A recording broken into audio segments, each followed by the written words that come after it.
Probably give it another like couple of minutes, 2-3 minutes, and then we will start. Just let a few more people join, and then we can start. Okay.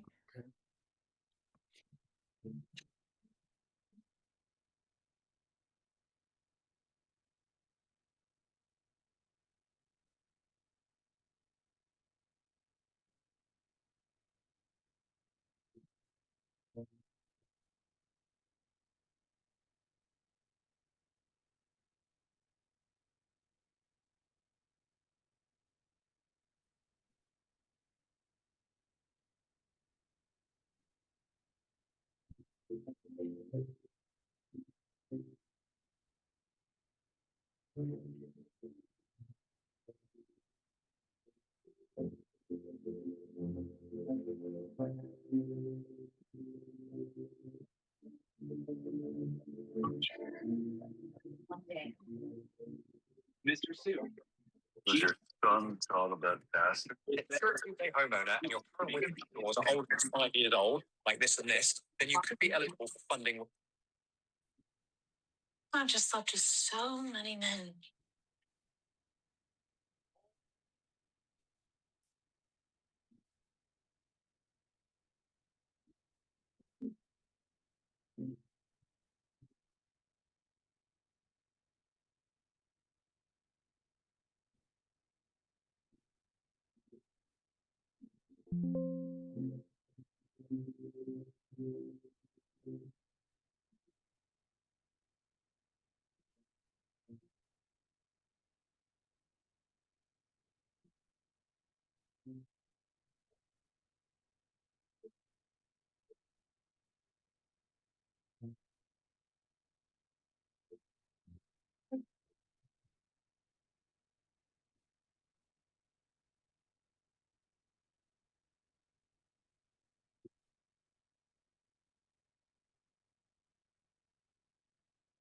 Okay. Good afternoon. Good afternoon. Can you hear me? Can everyone hear me? Yeah, I can hear you. Good afternoon. Yes. Yeah, we can hear you. Yeah. Good Welcome. afternoon. Good afternoon. Thank you all for joining us. Yes, I can hear you. You can hear me. Excellent. Thank Good you all. afternoon. Good afternoon. Thank you all for joining. Welcome to our SXW. I can hear you. Thank you. Thank you very much. All right. So welcome everyone to our goal setting seminar. We're excited to have you all here. The seminar obviously is run by the SS Public Speaking Academy, but hosted by the wonderful ECDA community.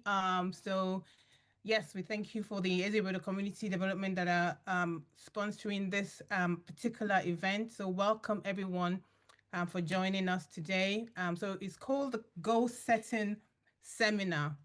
So as you know, at the start of the year, everyone's thinking about their goals, what it is they want to do, and so on. And we just thought it's best to help our young adults to learn to set these goals correctly, so they can get themselves ready for the year. So I guess we're not just setting goals, we're here to set them right, because a goal that's aligned to your purpose, to your values, and so on is just a wish. But if you set them right and get some clarity, then you're in a good place to actually achieve your goals for 2026. So I'll just ask, just a tiny exercise before we move on, is just write down in your notebook, your goal this year, one goal that you're thinking about to achieve this year, just in your notebook, or you can share it on the charts, because we're making this session is going to be interactive. We have amazing speakers that's going to be on here to obviously advise and give us some tips and ideas on how we set our goals, how we track them, how we achieve them, and how we pat ourselves in the back at the end as well.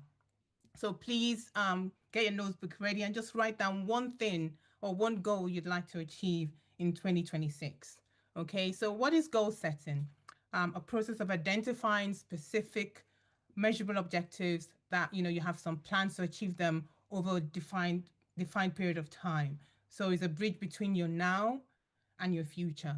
So we want our young ones to start now to learn the art of goal setting, because in the workplace, as you get older, in businesses and so on, goal setting is very, very key, very important. So you say, I want to achieve this, and how do you achieve it? Planning yourself to achieve those things are very, very important. And if you're not sure how to do it, you're in the right place. This place is here. We're here today to show our young ones, to show everybody how to set goals and set them correctly. And that's the basis of this session.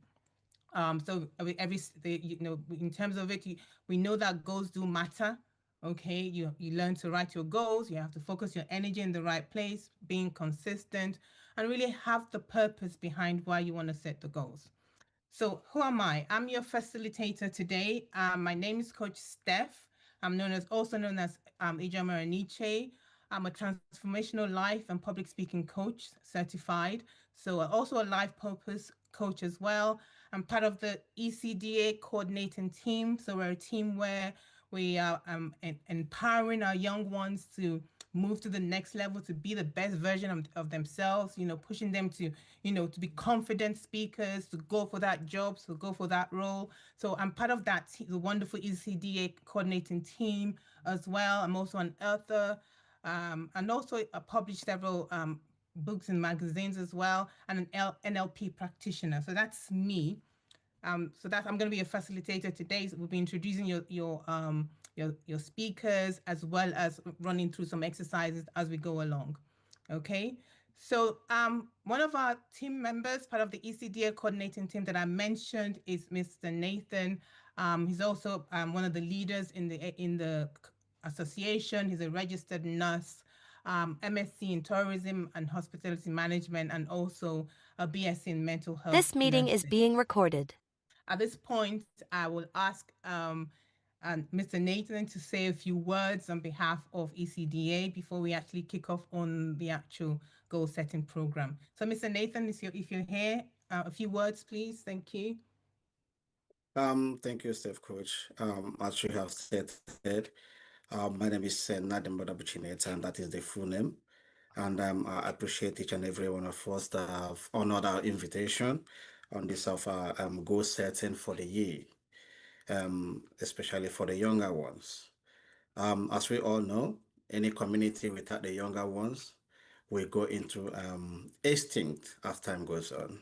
And that is part of the reason why we are trying to get it right at this time, in the sense that we want to set up a particular team or a particular community. Let me use that, since we are dealing with communities, a particular community that will take over when the elderly must have handed over. So talking about the ECDA, that is Eziobodo Development Community Association. Eziobodo is a town or a village, as people call it, in Owerri West, in Imo State and in Nigeria, for those people that are not much aware about it. And it's made up of two kingdoms, that is the ancient and the modern kingdoms, known as Eziokele and Eziobodo. So these two kingdoms, they work together as one in terms of making the progress. Eziobodo as well is where we have the Federal University of Technology, Owerri. It is cited there. The school has been there for many years now, if not over 30 years, as I'm aware of. It's a developing village. We have a lot of people that are coming out from there in terms of making names for themselves and for the village. Some of them are into sports. Some of them are into politics. A good example is the Abuneke and the Makales. They are into sports, football players, precisely. We have the former commissioner of urban development of Imo State, Adolphus Wosu. That one is in terms of the political aspect. We still have other people there which are upcoming, and hopefully as time goes on, as we aspire, Eziobodo will be making more names in becoming maybe the governor of the Imo State or having some other political post. And that is part of the reason why we are setting up these goals for the future. And then the younger ones to know what to follow. Before I go further, As a co-host Ijoma has stated, we are dealing about goal setting for the year. I would like us to do a little exercise by getting a pen and paper to write the two things of a truth, or the two things that say of a truth to ourselves. And another one is one lie. Just put it down. Two truths about yourself and one lie about yourself. If we still have time as time goes on, we might be able to review them.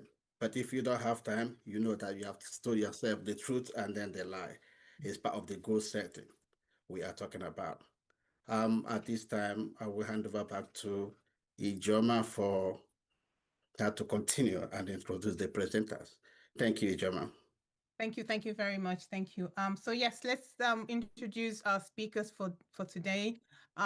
We have our coach, who's the CEO of SS Public Speaking Academy, who organized this whole event. His name is Dr. Chris Aniche.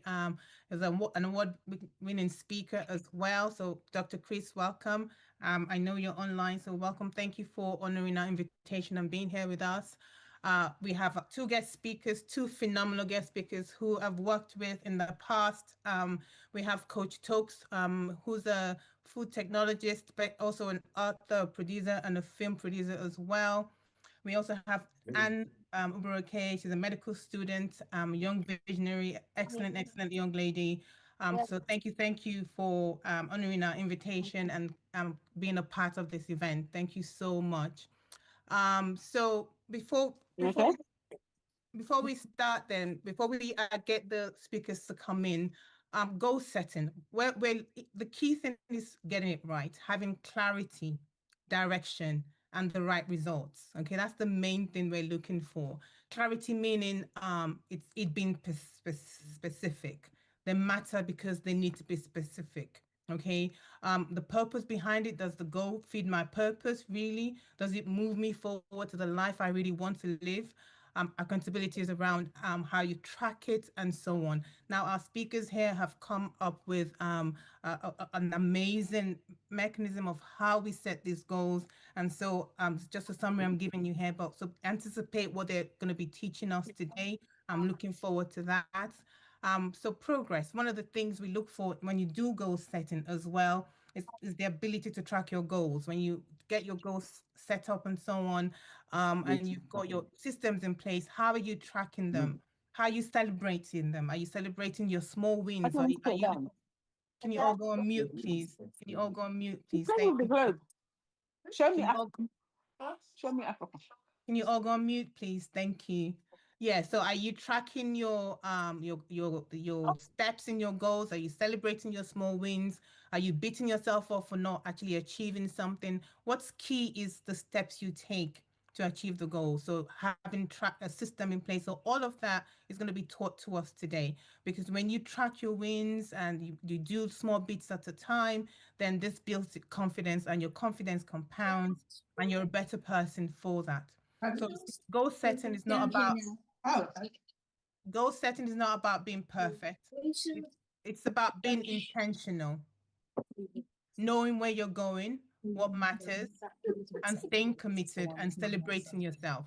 That's what goal setting is really all about. Okay. So when your goal is clear, your actions become very powerful. Can I just ask everyone to go on mute, please? Can I ask everyone to go on mute, please? Thank you. Thank you very much. Okay, so when your goal is clear, your actions become powerful.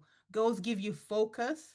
Consistency also gives you success. So a written goal is a first step to an achievement. So when Nathan was telling us to write our goals down, it's very phenomenal when you actually write your goal down. It puts some kind of direction in your brain. Your brain kind of like registers, yes, this is a goal and I need to work towards it. So clear goals will give you your efforts and focus and direction. So without further ado, I'm going to invite the first speaker to come and give us some tips. So our guest speaker I mentioned earlier is also known as Coach Tokes. Omowumi Olunloya is also known as Coach Tokes. She's a multifaceted professional with 20 years of experience as a busy working mother coach, a food technologist, a film producer, and a speaker. She has graced airways of Hope FM, Premier Christian Radio, and received courageous awards as well.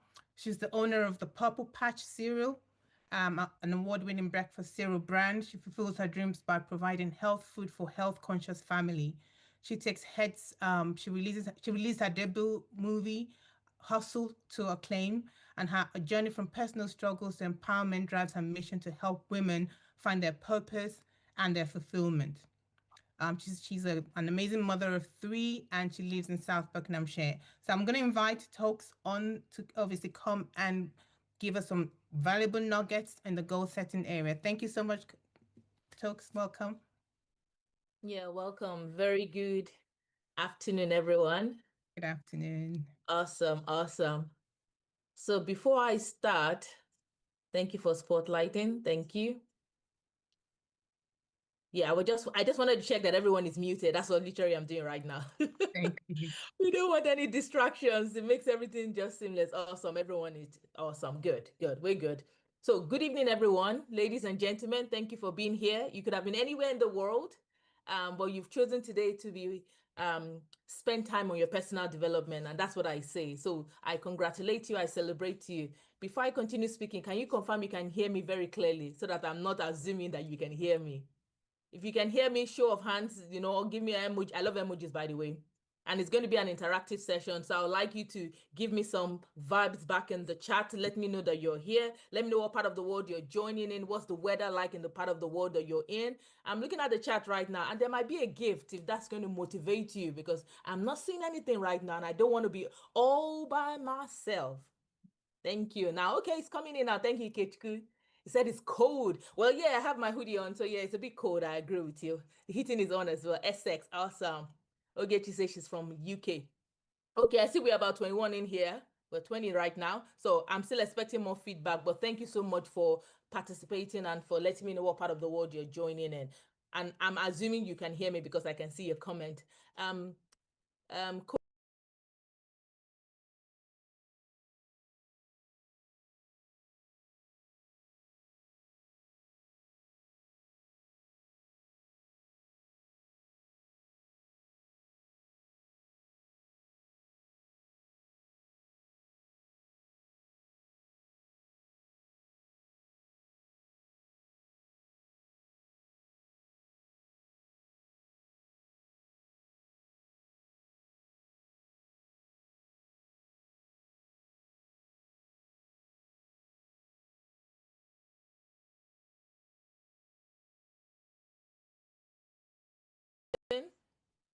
I'm sure we can do better. If you've written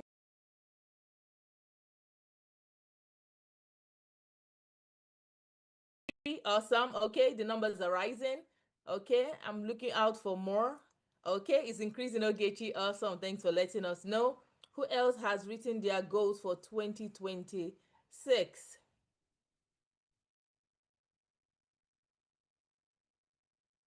Okay, I just want to say this is an interactive class, so please, I really would like you to flow with me. The more I hear you talking, the more I will continue to engage. It lets me know that you're here and I'm not talking to myself. So it's really, really key to be here. So if you're here, let's be here. So thank you for your engagement so far, and I'm looking forward to much more. Now, I'll share my slides now, and then we'll continue from there.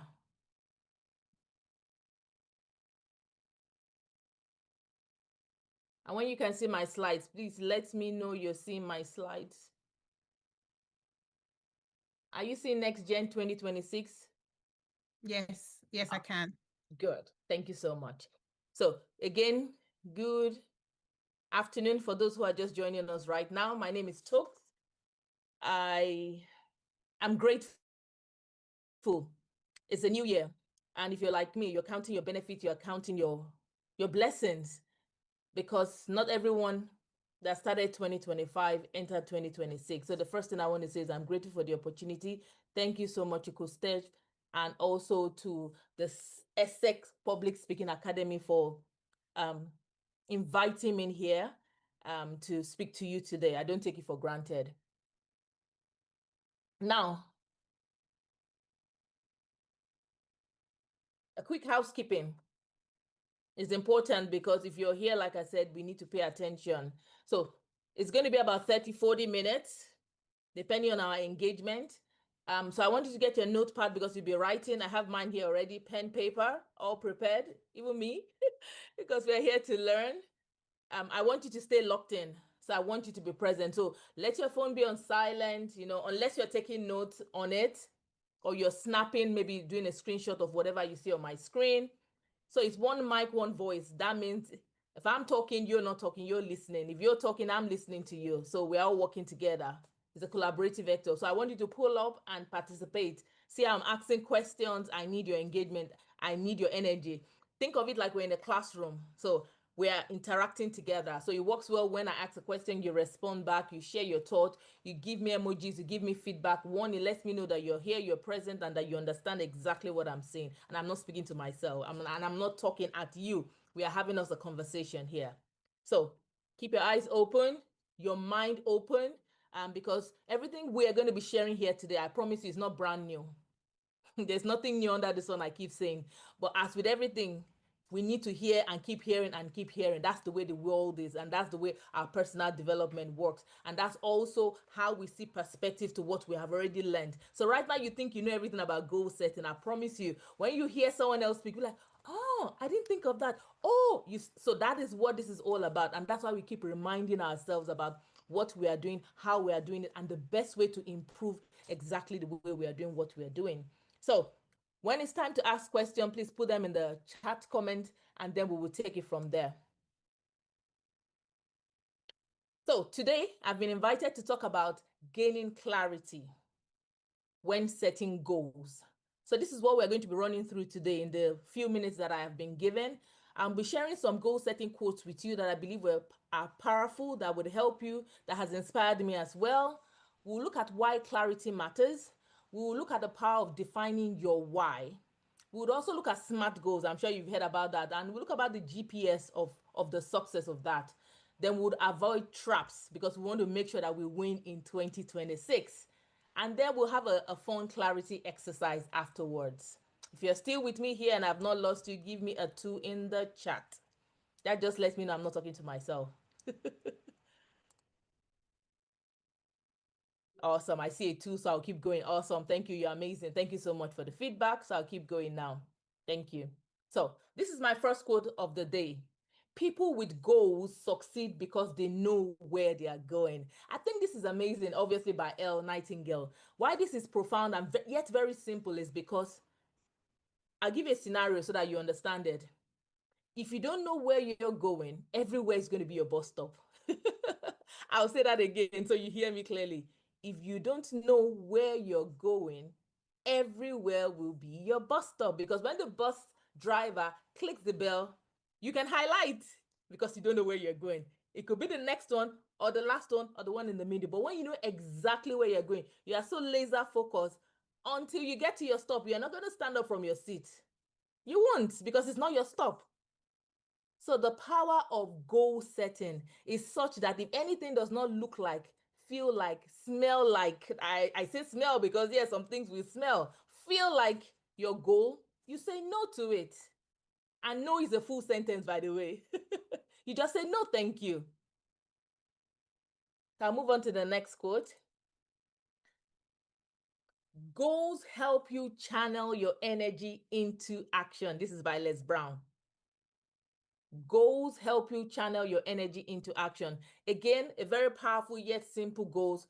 When you know where you're going, you know where to put all your time, your resources, you know who to speak to, you know where to go to communities, you know who to reach out to, because you know exactly what you're doing. You know where you're going. So I like this quote as well. Very, very good. If you don't know where you are going, you will end up someplace else. I think I shared that up earlier up as well. This is by Yogi Berra. Yes, because you don't know where you're going. And remember, if you're going somewhere, there are different routes, there are different mode of transportation to get you there. Say you're going to Manchester, for example. You could take the plane, you could take the bus, you could drive, you could walk, you could take the boat. There are so many routes. But if you know exactly where you're going and the one you want to go, you say, okay, I'm going by air. Then you will go, check airlines and book your ticket and flight because you are laser focused. You know exactly where you're going. So when people are saying, oh, we're going by the boat, you're not going to follow them because that's not your route. That's not your stop. You're not going to end up somewhere else. You're going to go straight to the airport because that's exactly where you're going. Now, that was my last quote. So in the chat, let me know which one of the quotes stood out to you. Which one is like, I like that one. I'm just flipping through so you can see it again like a gentle reminder. Which one of the quotes stood out for you? Which one did you like? Which one are you like, that one did it for me? I'm looking in the chat right now to see which one stood out for you. Is it number 1? Oh, okay. Sorry, I wasn't looking in the chat. I've just seen, can you go back to the previous quote? Okay, so I'll start from the beginning then. Sorry about that. I wasn't looking at the chat. I was just talking away. So let's start from the beginning. Okay, so this is the first quote.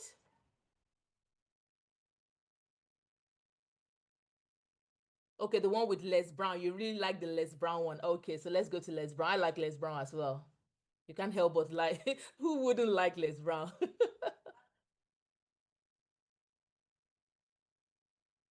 Goals help you. Awesome. The second one. Okay, everyone likes Les Brown. Okay, I have someone, Joe likes the L Nightingale one as well. Okay, good. Thank you for your engagement. So I'm moving on right now. Thank you so much. So gaining absolute clarity. I like your quote. Oh, you're so kind. Thank you, Kechuku. So gaining absolute clarity when setting goals. That is what I'm talking about, remember? So I'm going to be talking a bit about my journey as strategy for creating. It's not the same. Okay, someone has just joined. I wasn't here before. Absolutely. Please, can you mute yourself? Thank you so much. Very kind of you. Thank you. So I'm going to be sharing a bit about my journey, about strategies for creating direction, purpose, and meaningful progress in life. Now, like Coach Steph said, when I try to describe who I am, I often struggle, not because I'm short of words or I don't know what to say, but because by the grace of God, I've been able to have the opportunity to position myself to be able to accomplish a few things. And I call them a few things because I've seen people who are doing much more than I am doing, but I'm grateful for what I'm able to accomplish in my space. So for example, I've written 8 books. And out of those 8 books, I think 4 of them are international best-selling books. I have a film on Amazon. I have 3 boys. I've been married for over 20 years now. I have a master's degree. I work as a food technologist. I have my food business. That's the logo you can see at the background. So I sell cereal from homes. So I help people start food businesses as well. And I coach moms as well. I'm saying all of this, and that's just a few things from my head, apart from speaking and moderation that I do. I'm saying all of this that if I'm not laser focused and clear in the direction that I want to go to, there is no way that I'll be able to accomplish not even 1 or 2. To write a book is not easy. To start a business is not easy. To coach people to start a business is not easy. It's not for the faint-hearted. To organize this program that the Essex community has just provided, it's not easy. It takes manpower, it takes time, it takes dedication. Because we are here, something else has to give. It's all about planning, sustainability, longevity as well. That's the length, it keeps going on and on. So let me talk you through a few things that came to my mind when I was thinking about clarity and why clarity matters. So without clear goals, you'll just be going through life aimlessly. And I'm sure you'd agree with me that we are not just here to pay bills and die. There is more to life than a 9-to-5 job. And I was sharing with someone in the week who had his birthday, and I was celebrating him. And I said, so what's your goals for life right now? You're a year older right now. We need to do something different. What is your goals for life? What is your plan? I said, because if you don't do that, you'll be in the same place that you're in next year. In 2027, I'll be saying happy birthday to you, and you'll still be in the exact spot that you're in. So you need to take action. You need to do something different. I said, you're not a 3. Move. So without clear goals, you just be going around like that. And we are very, very intelligent people. And I believe for the most part, we don't give ourselves enough credit for the capacity that we carry, for the potential that is in us. You'll be repeating the same pattern, like I said, every year. And you become trapped in it because you will see other people celebrating, oh, I just launched a book, I just started the business, I'm going to university, or I'm graduating from university, or I got a double A, they're doing so well. And you will just get upset, envious, envy, jealousy, like I like to call it. But that doesn't get result for you. What we are trying to do here today is to support you to a new way of living that gets result done, that is proven, that is tested, and is tried. And remember, if everything I'm saying here does not resonate with you, it's absolutely fine, because we are all made differently. But whatever, speaks to you, jumps at you, please grab it with both hands and run with it. Don't just take action. Don't be hearers alone, be doers. Take an action step after today's program, because if you don't do that, I promise you, you keep going to the next goal setting event, to the next goal setting event, to the next goal setting event without any result. And that is not productivity, and that is not good use of your time. So you may attend 10 courses. In fact, you may even pay for it. If you don't watch it, if you don't implement what has been said to you, you'll be in the same spot that you are in right now next year. But that won't be us, because we are intelligent people, we are smart people. We are here because we want to get results. We want to make good use of our life. We want to create impact. We want by next year, if you're like me, in fact, let me put it this way, you want by December 31st, you're going to look at your life and say, this has been the most amazing year of my life. And the only reason you can say that is because you followed through with your goals. You were disciplined. One of the powerful words for goal setting, discipline. So clarity acts as a compass. You know how a compass is? It has the north, south, east, west to it, and it gives you direction in terms of where you're going. And remember, I said it, that if you don't know where you're going, anywhere will be your bus stop. Clarity does that for you, because it lets you know this is where I'm going to. It's so laser focused. That's what clarity does for you. It's the key thing for goal setting, the secret ingredient. Because if you're not clear, you're not going to get results. You'll be guessing, you'll be assuming, you'll be making assumptions. And we don't want to do that. Apart from that, your motivation, your drive will be divided everywhere. You'll be able to focus your energy in one direction, because this is where I'm going to. So for me personally, I learned the hard way, because if you heard all the things I said to you, you can imagine the other things I have done before I got to this point that I'm in. So it means I have tried so many things that didn't work until I found what worked. So I learned the hard way, and years ago, I found myself stuck in a loop, starting, stopping, because I wasn't getting results. Setting goals I never achieved. But the turning point came when I realized I wasn't failing because I lacked discipline, but because I lacked clarity. Once I gained clarity, which I will share how that happened, everything changed. And that's what we are here today to talk about.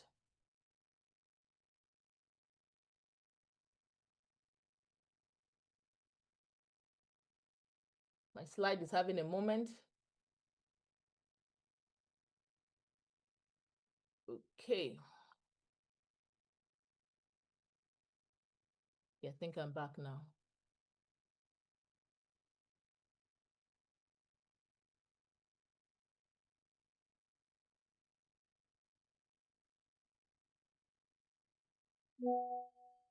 Okay.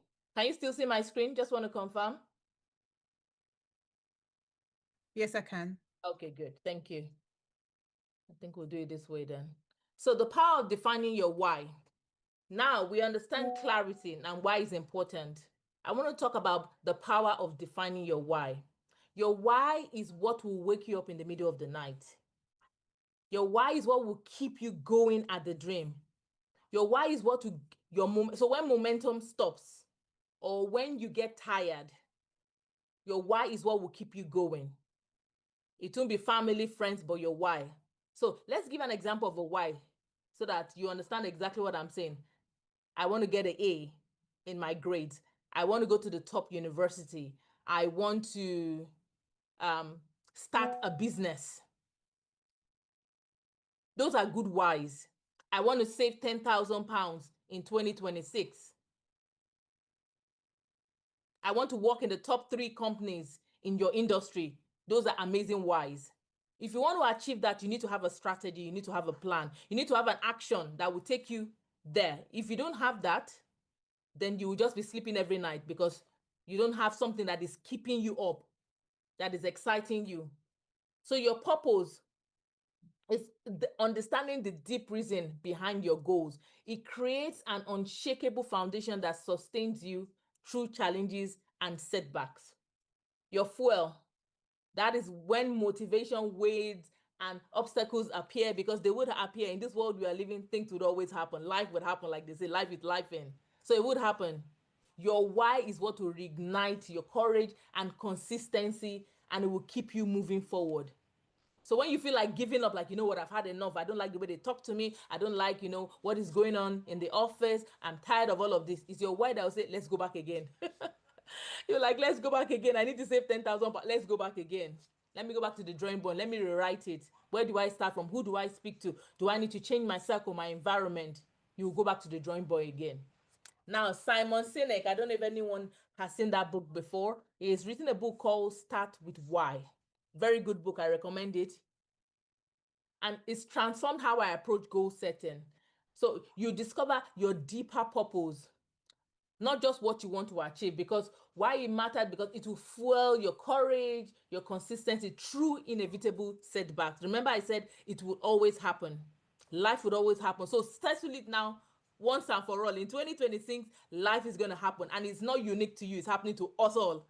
If I give the room to everyone here today to talk about the challenges they face just in the from the 1st of January to the 24th of January, I promise you we will have a lot to say. So it's not unique to you. No one is following you. No one is chasing you. No one is after you. That is life. That's the world we're living in. And so once you settle it that challenges would happen, you're already building a tough skin for yourself. You're building stamina for yourself so that you will not give up because at the first sight of a challenge and say, oh, I can't do this. Yes, you can. Yes, you can. I don't have 10 heads, I promise you. I wish I had extra hands. In fact, some people say you're an octopus. No, I am not. I wish I was. It would be nice to, but I think that would be scary. I'm hoping you get the gist of what I'm trying to say. You need to have mentors in place that you look up to, role models that would encourage you to see possibilities, and keep looking at the right set of people, not those who fail. I don't know why you want to do that to yourself. You aim higher, and always know that the sun and the moon and the stars, they don't compete against each other. We all shine brightly. So there is room and capacity for all of us. Our times and seasons are different, but we will all shine. We will all win. It's a matter of time. But is it possible? Oh, yes, it is. One of my favorite quotes that I like to say, I say, stay in your lane, slay in your lane, maintain your lane, and mind your business. When you do that, when it comes to goal setting, to living the life that you want, I promise you a lot more things will be achieved for you. You will go faster and you will do well. So I have an exercise here. I want you to take a few minutes. Obviously, I wrote 10 minutes here, but just 1 or 2 minutes here. Let's just write down, your top goals. If you have written it, excellent. If you have not, I want to ask yourself, why does this matter to me? That's what I want you to do. So the goal you have written, if you have written it, and if not, then just write one down today. Write one now and just say, why does this matter to me? Why does it matter to me? 5 times. Going deeper with each answer. So when you write the first one, write another one again. Write layer. Basically, we are layering because we want to be so clear. So clear so that if when life will happen, when it will happen, we're already prepared, so we know it's going to come. You have all these layers to protect yourself, to see the reasons why we can't give up. So see the reason why I need to save that 10,000 pounds. So see the reason why I need to work in that top 3 place, work company or business, whichever one it is. The final answer, when you layer it from the first to the second up onto the 5th one, is oftentimes the real reason behind your goals. So I'll give you a few minutes now to do that. Yes, give you 2 minutes right now. It's 15:39 by 15:41. I would ask you what you have done, if you are willing to share, and then we'll move on to the next one. So 2 minutes now is on the clock. Now I'm just going to do my clock on my phone now. 2 minutes. Let's quickly do that, ladies and gentlemen.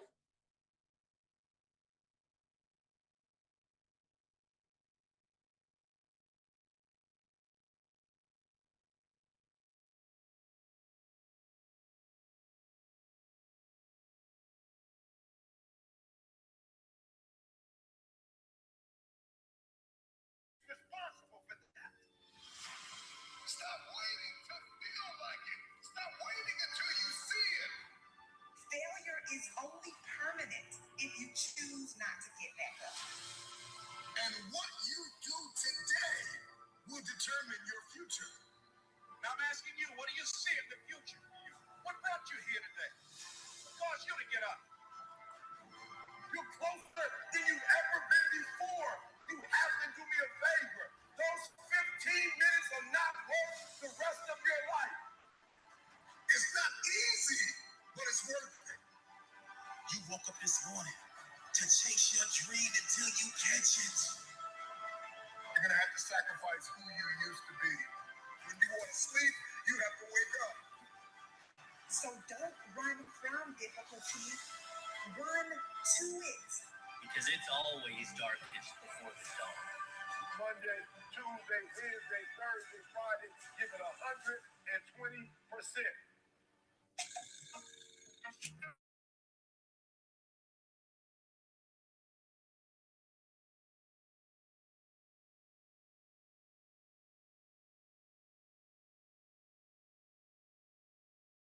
Okay, we're back now. So let me know in the chat now. Let me know what you've written. Let me know your why. I just want to read the last why. So you've written the, 5 times. Why does this matter to me? You would have done 1, 2, 3, 4, 5. Let me know the fifth one. Please share in the chat. I'm looking at the chat right now to see your feedback. Let me know your fifth one, your fifth answer on why does this matter to me?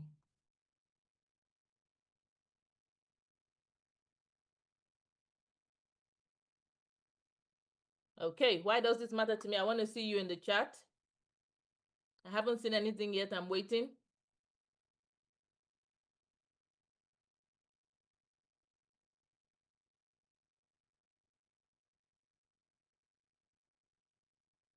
I'll give you one more minute and then I'll move on. Udo Chuku, thank you so much.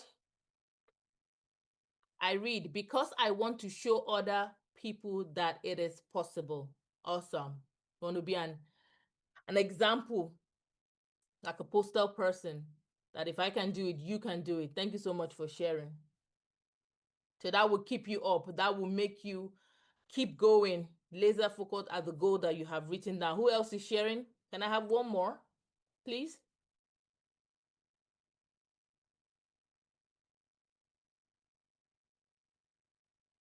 Thank you, Namdi. Oh, okay, I got some more. Thank you. Let's read the Namdi who came second. It will give me opportunity for my career growth and life balance. Awesome. See, I like what you've written, but when we get to SMART goals, you see how we chunk it down and you'll be able to have simpler but laser focused answer. But thank you so much for sharing. Steph says, I believe that's Coach Steph. Except to someone else, it keeps me focused on the value add I can bring to others. Awesome. And Dr. Chris says, because I want to reach my personal milestone. Sasha says, because giving up is not, oh, I love that. It's not as in, no, we're not going back. I love that, Sasha. Love that. I love that. That is so strong. And then I have here from Victor says, because I want to make my parents proud. Oh, that is so sweet. As a mom, that is so sweet to read, because I want to make my parents proud by entering a good university with excellent scores. Absolutely. And I'm sure you want to make yourself proud as well. But that is so sweet. Very, very sweet to read and very powerful in itself as well. Ogechi says, because it builds discipline, responsibility, and pride in honest work while helping me grow. Let's see my screen. There you go. Grow into a better person and make me more reliable as a person and as a family member and friend. Well done to you. Well done, Ogechi. Well done. Princess says, because I want to show the world what I got. Why not? We're stepping out. Love it. Love it. Yes. Ikechiku says, in an anti-intellectual age. Okay. That's a mouthful. It is important that you pick up a book. That is why. Okay. Well done. Very, very insightful. Thank you everyone for participating. You're an amazing crowd. I tell you, you're doing so well. Thank you so much. So I'm hoping that this has allowed you to see why your goals are important. So it's beautiful to write, I want to lose weight, I want to read 10 books, I want to save money, I want to pass my exam. But when you have why it matters to you, that is what keeps you going when you get tired, when you get exhausted, when life happens to you. So well done, everyone. I'm going to move on now to the next slide. And in this slide, I love it so much because this is really the power that makes your goal come to life. This is what makes your goals come to life. So SMART goals. For as many people, including yourself, that know what SMART goal is about, and if you don't, I'm just going to give you a brief summary of what SMART goal is about. It's a technique that allows you to break down your goals in a way that gets result. That's the easiest way I'm going to say it. So SMART, in terms of the acronym, because that's what it is, it talks about specific, measurable, achievable, relevant, and time-bound. Now, we're going to break down goals now in a way that will make it very, very easy for you to understand, but also get result. So I'm going to start now with specific. So for your goals that you have written down, for as many that have written their goals, and if you are yet to write your goals, this would be a good technique and method for you to use to help you to write your goals down. Define exactly what you want to achieve. It's exactly what, a lot of people don't know what they want. They know what they don't want. So this is allowing you to think about, what do you want? For the most part, when I ask people, what do you want? They tell me, I don't want this. I'm like, I hear you, but what do you want? Specific gives you an opportunity to be clear on what you want. What exactly do you want to run? So I've written an example here. Get fit. Read a book. Save money. Now, for the most part, that is how people write goals. We don't do that anymore. And after you've come through this program that we're doing today, you will not write goals like that anymore. So get fit becomes run a 5K race. See how specific that is? It has power in it. It has the oomph in it. Even when you tell somebody, run a 5K race, they're going to, oh my gosh, that's amazing. Yeah, it's exciting. It has power in it. So when you say read a book, for example, or read more, I want to read more. That's my goal this year. I want to read more. If you tell me read more, I'm going to say, okay, what do you want to read? When do you want to read it? How many do you want to read? Laser focus. Because without that, you're not going to get results. So we'll move on to measurable now. Attach numbers you can track. Attach numbers you can attract. So for example, if you say, I want to exercise more, instead of saying that, under the SMART technique, we're going to be saying exercise 30 minutes 5 times a week. If you're here, if you're still with me here and I've not lost you and you're getting what I'm saying, let me know in the chat. Give me a 3 in the chat that yes, I hear you, Tokes. I hear you, Tokes. Let me know. Give me a 3 in the chat if you're hearing what I'm saying to you. Thank you, Kechuko. So you attach number to your goals. Now I'm going to move quickly to achievable. Thank you, Dochiki. Thank you, Joe. I see you. Ensure it is realistic, giving your resources and constraint while still challenging you to grow. What that means is that, say you said save money. I'm making up this age right now. As a 10-year-old, or perhaps as a 15-year-old, if you don't have a business you're doing, if there's nothing you're doing right now that is bringing income to you, writing down save 10,000 pounds is not realistic, except you have a plan of action. If you already have a business and you are able to save out of that business, then that sounds like, yes, that sounds realistic. So what we're asking you to do here in terms of achievable is that whatever you're setting, be it run the 5K race or exercise 30 minutes 5 times per week, it needs to be achievable. If you're a busy mom, for example, and you have 3 under 3s, so you have 3 children who are under 3s, I don't know how you're going to exercise 30 minutes 5 times a week, because you'll be if you said sleep, I'll probably will understand, but exercise, perhaps not. You might want to reduce it from 5 times to maybe 2 times a week. Or you might want to exercise in the house instead. Now let's go to relevant now. align with your values and bigger life vision. Say to yourself and ask yourself the question, does this goal truly matter to me? Typically, when you want to set a goal, you're going to write a lot of things down. And then you sift it through to your top 10, then maybe your top 5, and then maybe your top 3, depending on how you want to do it. Doing that gives you power to be able to choose what matters to you. So perhaps you haven't done it yet, or you want to review it. This is a good opportunity. Ask yourself, does this goal truly matter to me? That is what relevant is. So saving 10,000 pounds, what's the benefit, for example? Running 5K, what's the benefit for that? Is it for you to keep fit? Is it because you want to win an award? Is it for your credibility, visibility? Is it because you're in the sports space? What is the benefit? You're not just doing it. You know, we're intelligent people. We know what we are doing. You know, we're thinking well. So there needs to be a purpose to what we are doing. We're not just doing it because everyone is doing it. Remember, every stop is not your bus stop. So it needs to be something that is specific to you, unique to you. It needs to be your goal, not your mom, your father, your brother, your sister, your nephew, not the media, not the society. It has to be yours. Because then you own it, because you have the power. Now, the last one here under the SMART acronym is time bound. And that basically means set a deadline, which I said from the very beginning. Set a deadline. Someday becomes 3 months or becomes the 31st of December, which is what I said. If you remember when I was giving an example, I said by December 31st, I want to be able to say this has been the most amazing year of my life. Now, for that to happen, I need to write down some things down that will make me be able to say that. And I will use this SMART acronym to do that. Now, a case study here that I've just written, just a simple one. So Alex is a freelance consultant, you know, very vague goals. You know, he was saying things like grow my business, get more clients. That is vague. That doesn't get any result. Grow which business? How do you want to grow it? What part do you want to grow? But after applying the SMART framework, his goal becomes things like this: secure 5 new retainer clients by 30th of June through weekly networking and LinkedIn outreach. See how powerful that is? And the result, because he's done that, is so specific, so laser, as in it's so clear. I know what he's doing. I know how he's doing. I know his numbers. I know the method, the technique he wants to use. I know the medium that he wants to use. Why won't he get his result? He will get his result. Without a shadow of doubt. I have no doubt, except he decides his why is not strong enough.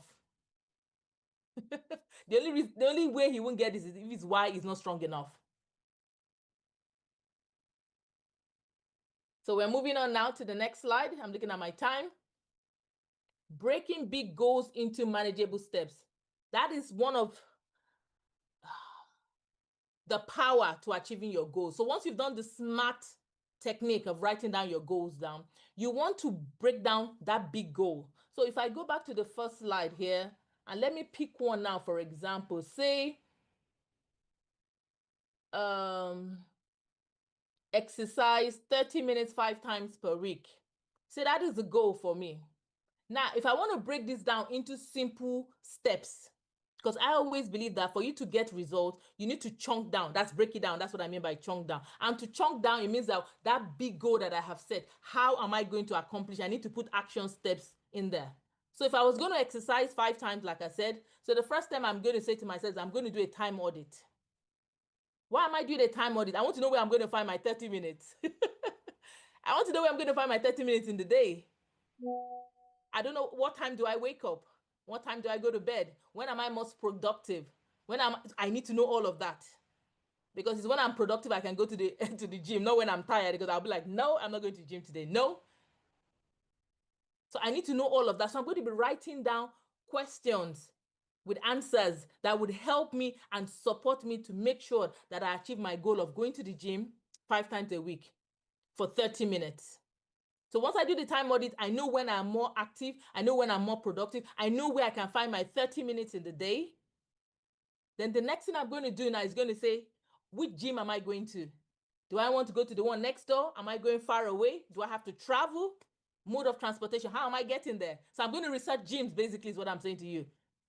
How much does it cost? Can I afford it? See, just because I want to go to the gym, see all the questions, see all the hurdles I have to go through. Now we're going to talk about what we're going to wear, because we have to look good for the gym, don't we? So we have to dress well. If you're like me, you're going to the gym, you want to look good. You want to look at yourself and smile and say, yeah, that's me good. You know, you might want to wear branded Nike and all. Yes, that costs money too. Can I afford it? Where can I get? So, you see, just to go to the gym for 30 minutes, 5 days, see all the steps that we need to take. And that is how you break down your goals. I'll give another example so you won't say, okay, Tokes, I hear you there. Let's go another one. Let's say you want to lose weight. Every year, everyone wants to lose weight, isn't it? That's a very common one. They want to lose weight. Say you want to lose weight. Say you want to lose a dress size. Keep it simple now. If I was going to do that again, I'll do a food journal. What am I eating? I could do it for a month. I could do it for a week, depending. What am I eating? I know when I'm eating. I know the types of things I'm eating. I know when I'm eating. And that guides me in terms of my weight loss. That's number one. Number two, I can decide, do I need to do a meal plan for myself? What do I want to eat now? Do I want to do shakes? Do I want to go on a plan? Do I want to join an association? I ask myself again, water, how much am I drinking? 1 liter, 2 liter, 3 liters? Again, I'm going to write it there. Drink 1 liter every day.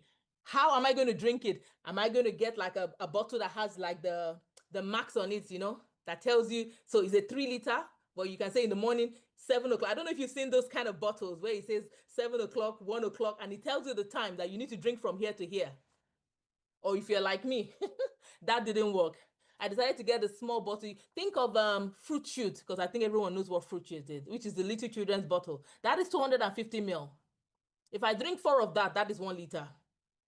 And that was my cheat code to drinking water, because I never used to drink water. That is how I started drinking water. So I took a fruit shoot bottle. I will put 250 or any small water bottle that is empty. I fill it up with 250 ml of water, because I can gulp that in one go. And that was so easy for me to do, because I needed to win. Remember, the objective of goals is to win. If you don't do that, you're going to be telling yourself you can't achieve it. And our brain is wired, our mind is wired to protect us. If you don't win at the first one or the second or third one, you will just shut down. Anytime they just mention things like that, you will run away. You will just see that your mind will just cloud. All of a sudden, you will be excusing yourselves. You'll be giving excuses and reasons why it's not possible, or why people like you don't do things like that. Ikechukwu, so when was this, when you were a kid?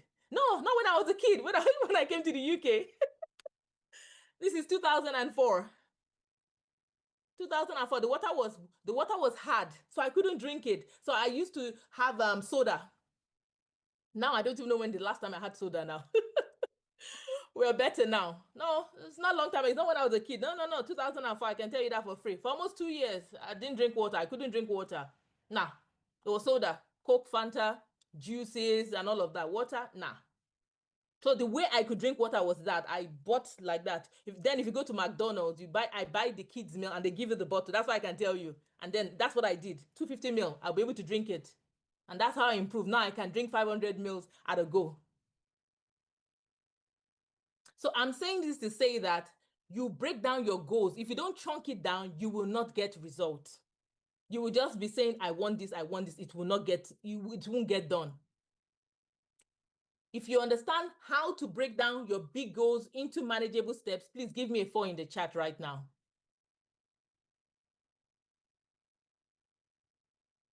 Awesome. Thank you, Namdi. Thank you. I'm nearly done right now.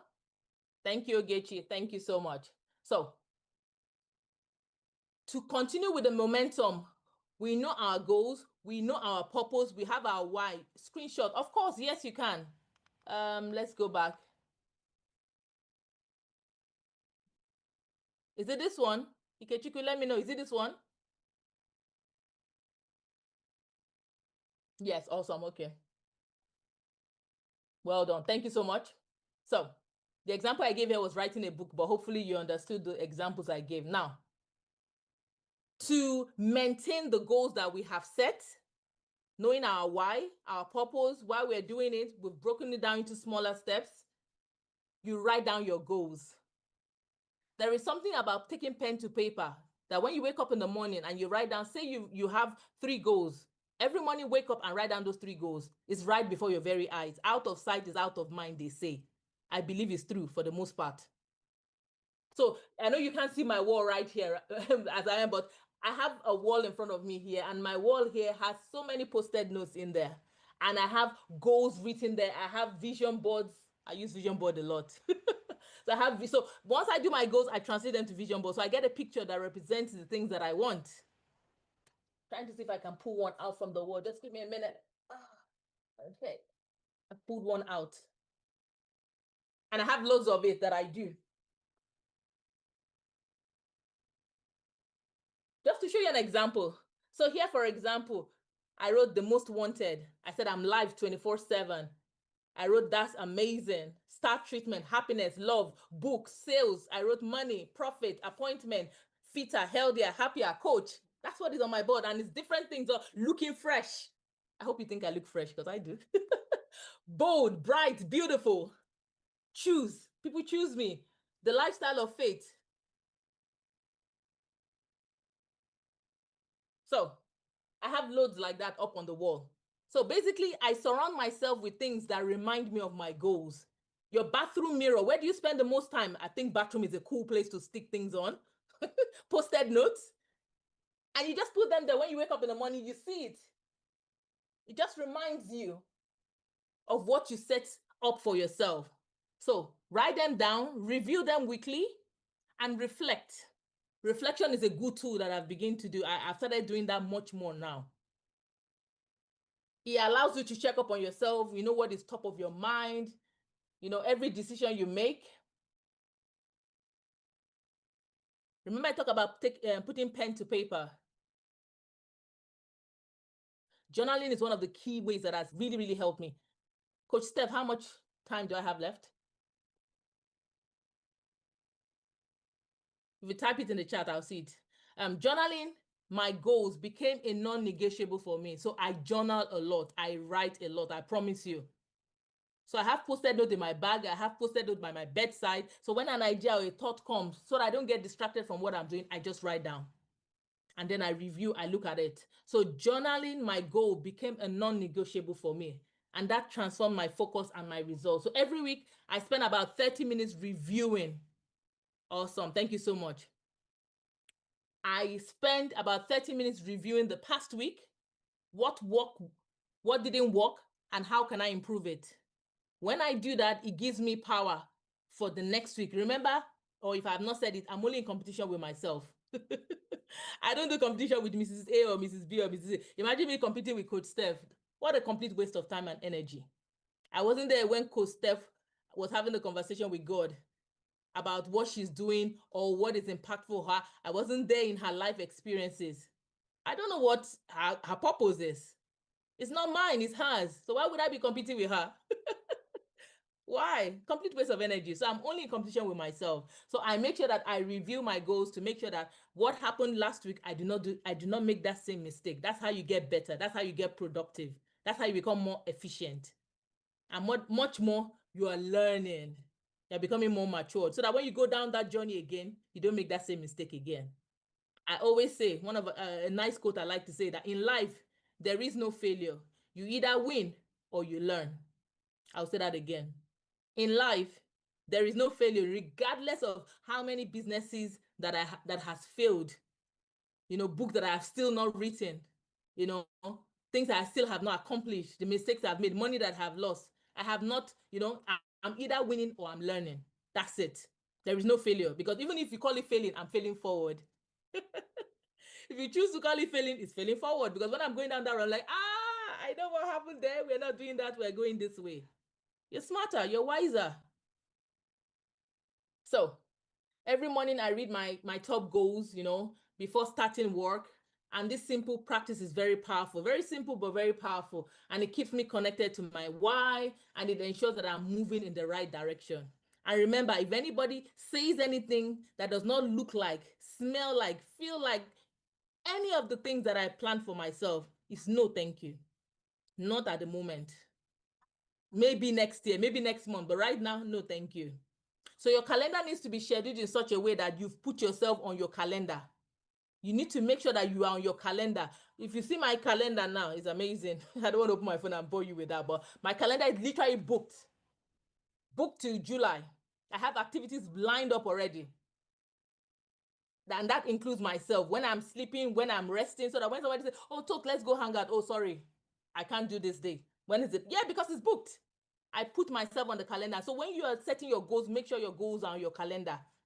Your research time, your reading time, networking time, fellowship time, everything that relates to your goal, make sure it's on your calendar.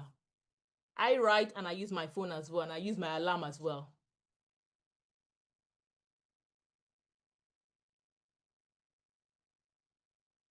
So choosing the right quality of goals over quantity.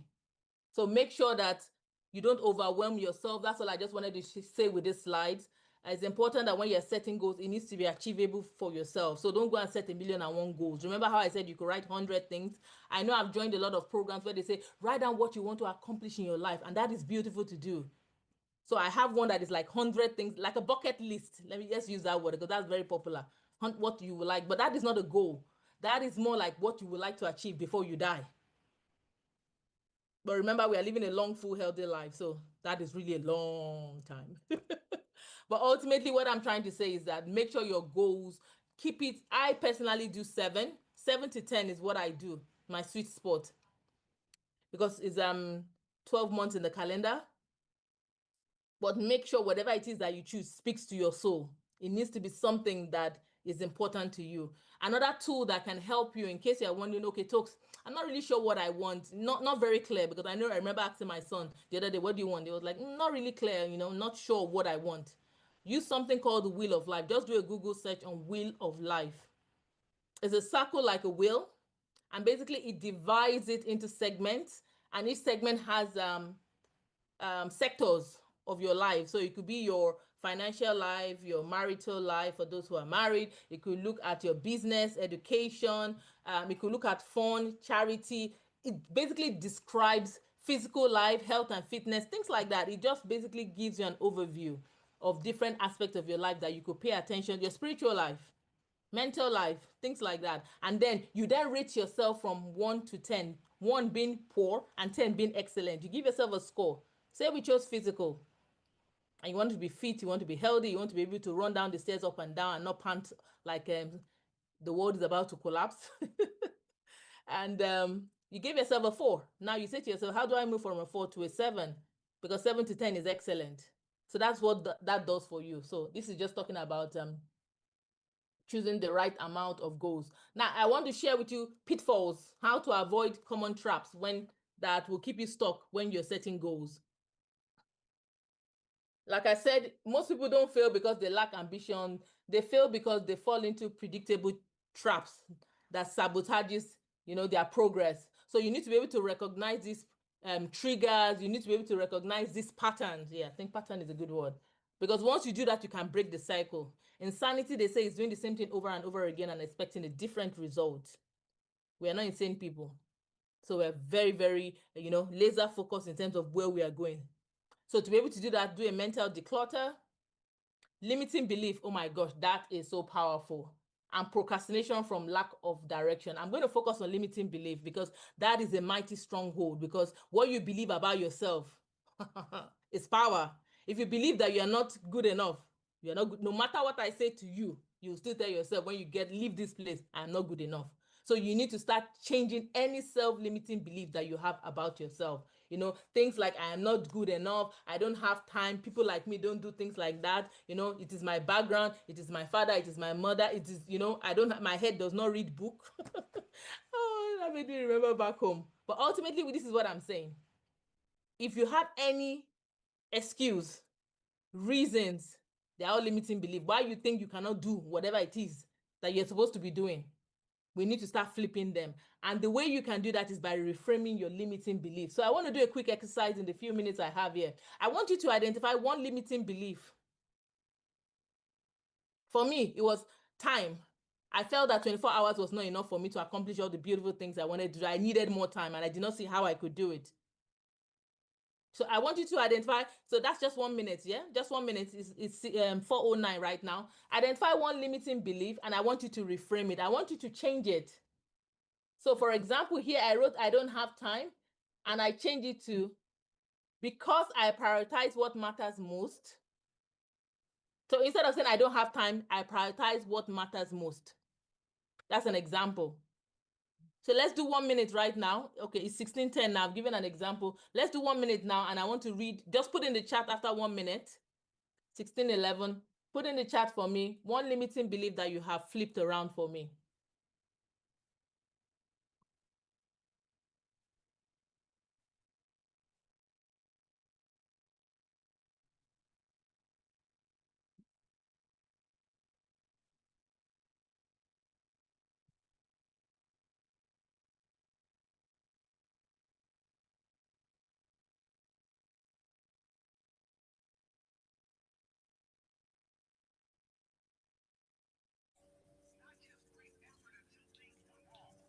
Not just working hard for a year before things got hard.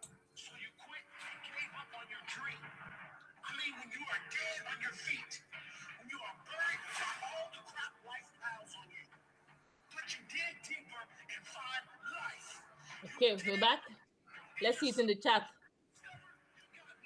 Let's see it in the chat for me, please. Let's see in the chat. One limiting belief you have flipped. See how I reframed I don't have time to I prioritize what matters most? I reframed that I'm not good enough to say I am learning and growing every day. So write yours in the chat for me right now, please. Let's see what you have prepared for yourself, how you've reframed a limiting belief, because that would empower you to ensure that as you're writing and setting your goals, it gets done.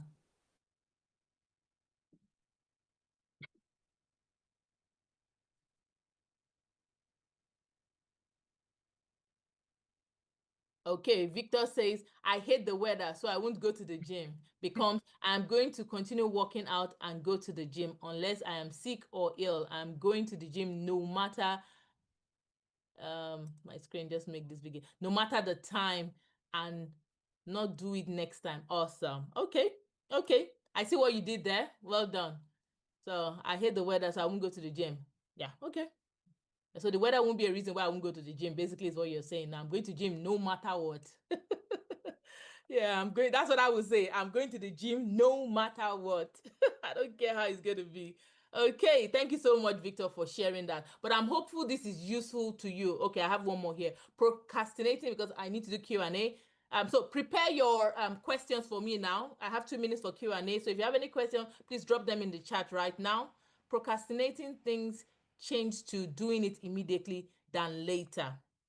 Okay, so that is a statement. I wanted you to tell me what you typically say to yourself and how you flipped it, but I see what you've done there. Thank you, Namdi. Udochukwu says someone would always be better than me. I like that one. Two, there is no need for comparison. Do your best and my that is fire. Well done, Udochukwu. That's it. We see what you said there. I can relate with my son. My son said that to me one time.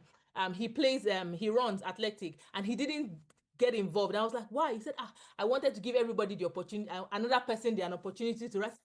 You do not do that. The sun, the sky is enough for everyone to shine. I say you do not stop for someone else. No, we are all going to win. So well done, Udochukwu. I like that. So now it's Q&A. Let me know in the chat. Put in the chat for me. Yeah. Awesome. Yeah. We are at the end already. So please put for me in the chat any questions you have while I quickly just finish my slides. So this is a fun exercise I want you to do. You can take a screenshot. Basically, I want you to write down your top goals. I want you to define your why and next step and to share and reflect. So write down your what, your why, and the next step for your goals. Then this helps you to ensure that you're planning correctly and you get better results. So you can take a screen grab. I'll leave it here. But ultimately, I'm here to tell you that gaining clarity is key to getting results done. Once you are laser focused on what you want for the life that you want, you will get better results in your life.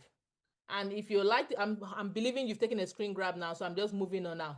So clarity is the ultimate game changer. It creates focus, it enables your progress, it fuels your motivation, and more than ever, it builds your confidence. So remember, define your why, set your SMART goals, review it regularly, and you start today. So follow me here. And once again, thank you, Coach Steph. Thank you to the Tech family for inviting me here. I hope that you've gotten massive value from here. But yeah, if you follow me on any social media, let me know you're following me from here so that yeah, we can take the conversation. Thank you, thank you so much, Steph. Thank you so much for amazing value. If you enjoyed Coach Steph, please put a fire in the chat for us, please. If you enjoyed her, please put a fire in the chat for her. Please, everyone, put a fire in the chat. Put a fire in the chat to say thank you. She's taking her time out. Put a fire. I don't see enough fires going on. I need some more fires in the chat, please. Thank you. You were so amazing. Thank you, Coach Tux. We appreciate you. So what did I get from that? Let me look at this. So I loved what you said about the quotations. Goals help you channel your energy into action by Les Brown. People with goals succeed because they know where they're going. Elle Nightingale, amazing quotations.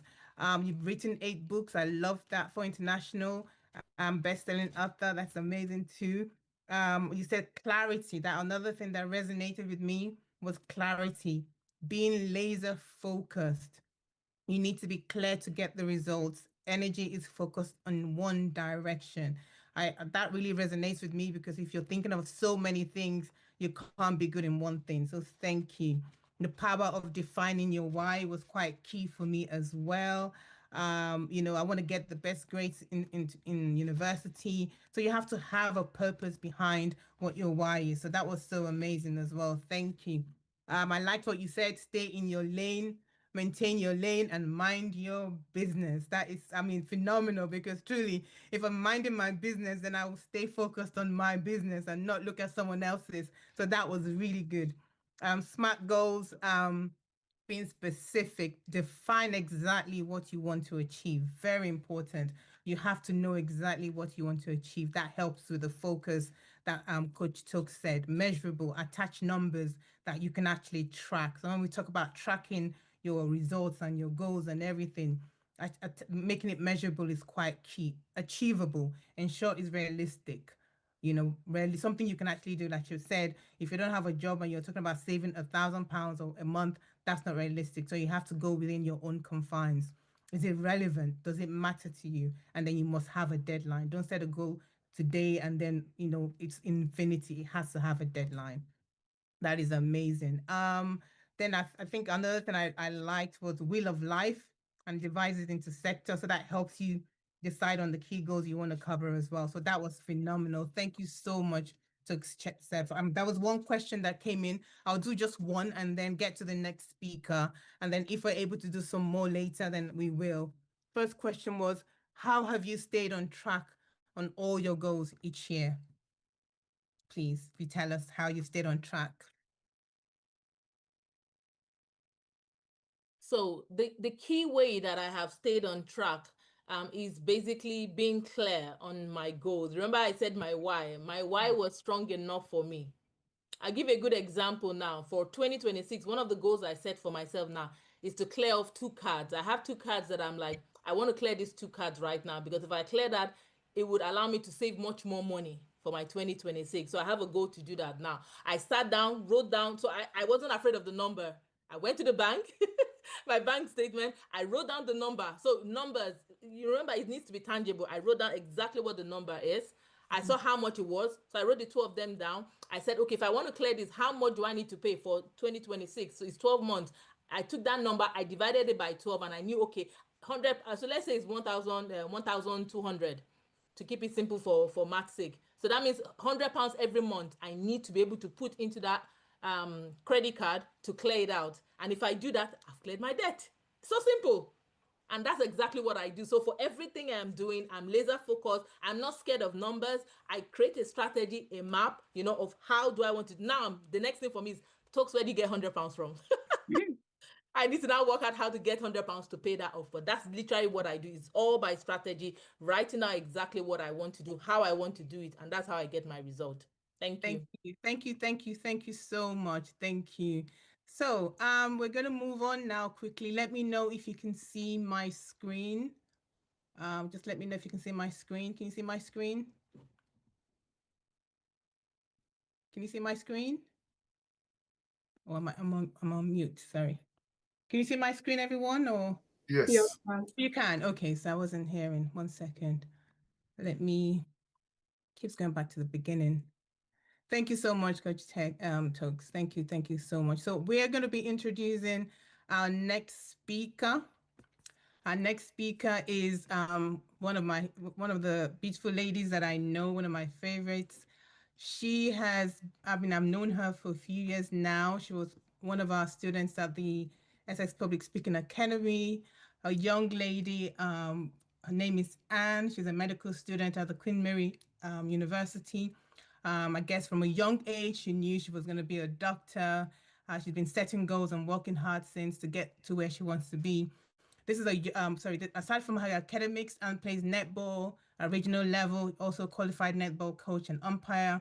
She offers advice to aspiring medical students in order to help them reach their goals.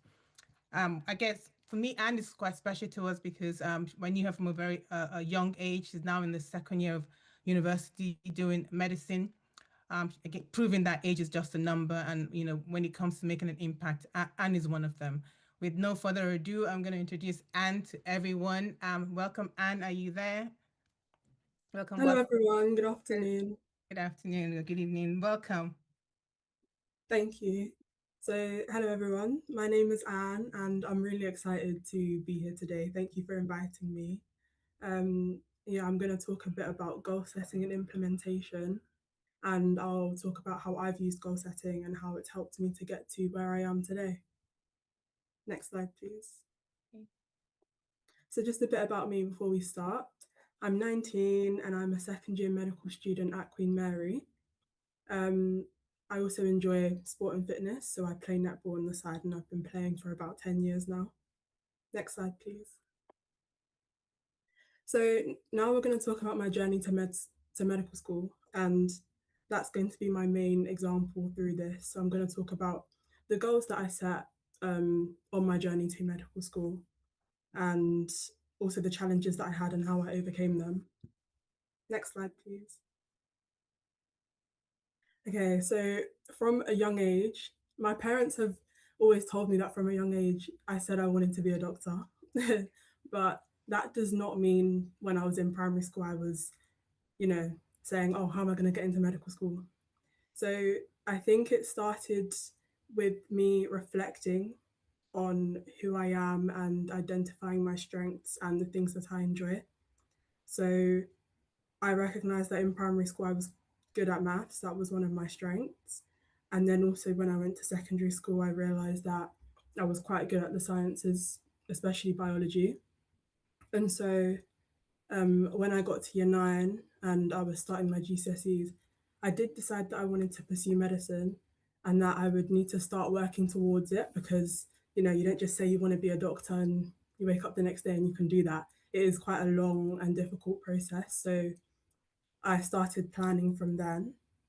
So my overall goal was to get into medical school, but because of how long a process it is, I thought, okay, I'm going to need to break this down and I'm going to need to set smaller goals that I can meet in order to get to my end goal.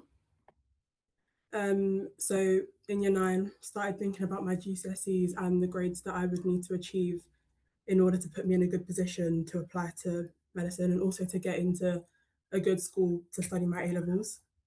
And so the first goal that I set was, okay, in biology, chemistry, physics, and maths, which are the main sciencey subjects, I want to get a grade 9. And for those of you who don't know, grade 9 is equivalent to an A star. So I wanted to get an A star in these subjects. And I thought that will put me in a good position to then apply to medical school later.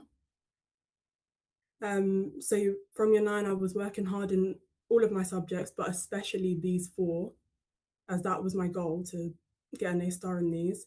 I would take every test, every quiz seriously, but that doesn't mean, I wasn't passing everything. It wasn't smooth sailing from there. There were times where I would fail a test or I wouldn't do as well as I wanted to. And yes, this was disheartening, but then knowing that, okay, I can ask teachers or asking fellow students who maybe did do well on those tests and seeking advice from them helped me, and I kept trying. And so, fortunately, down the line in year 11, I did get those grades. So I was really happy with that. And then it came to going to sixth form to study my A levels. But on results day, I made a very impulsive, rash decision not to study A levels and instead to study a different course called the International Baccalaureate, which at that time I didn't know much about. I knew a bit about it, but I didn't know too much about it. So I guess you can say that I didn't reach my initial goal. That was when I said I wanted to study my A levels at a good school, because I didn't end up doing A levels. However, I think it's a good example that we change as we grow up, as we go through life, we change, and then sometimes your goals change as well. And I felt that at that time, studying the A level course wasn't what I wanted and it wouldn't align with who I was. I think I'm someone who likes to do a lot at once, which is sometimes great, sometimes it's not. But International Baccalaureate would have allowed me to study 6 subjects instead of the traditional 3. And I also wanted to go to a school that offered a lot of sports. As I said earlier, I do quite like sports. So studying the International Baccalaureate at a different school aligned with me in that moment. And so my goals shifted, but that's not to say that's not necessarily a bad thing. So once I was in sixth form, the focus shifted from achieving good grades, which I still needed to do, but now I needed to focus on gaining work experience, passing my admissions exams, applying to universities, preparing and doing well in interviews. There was a lot going on and it was a difficult time. And in year 12, I decided that I wanted to apply to Oxford as one of my medical schools. Now, if you know Oxford, it's like a different process to applying to other universities because of how prestigious it is. So I worked hard. I went to teachers, got advice. I wrote about 5 drafts of my personal statement. I studied for the admissions exam. I achieved the predicted grades that I needed. And I submitted my application and I was confident and I thought, yeah, I've worked hard. I think I'm going to achieve this. And then a few weeks later, I remember when I received the results to my admissions exam, and they were not as high as they needed to be to get into Oxford. And then the next day, I received my email, like rejection email. And I remember that day, I remember the exact moment I opened the email. I was actually sitting in the biology lesson. And after the lesson, I just went to one of the teachers in her office who had been helping me with my application. And I just burst out crying. And yeah, I remember it so vividly. And I remember just feeling like I'd failed and I hadn't achieved my goal and that all my hard work was for nothing. And it took me a few days to get over that. But after this, I just realized that actually I still have 3 other medical schools that I need to hear back from. So I didn't get into Oxford, which I wanted, but I still do have a chance of getting into medical school. So it was kind of just looking on the brighter side and moving on from that. Thankfully, in the end, I did receive 2 offers from medical school, which is why I'm here now. And the offers were conditional, so I still had to work hard to pass the exams, which I did. And yeah, that's why I'm here. So next slide, please. So how did goal setting help me in this process? First of all, it gave me a vision.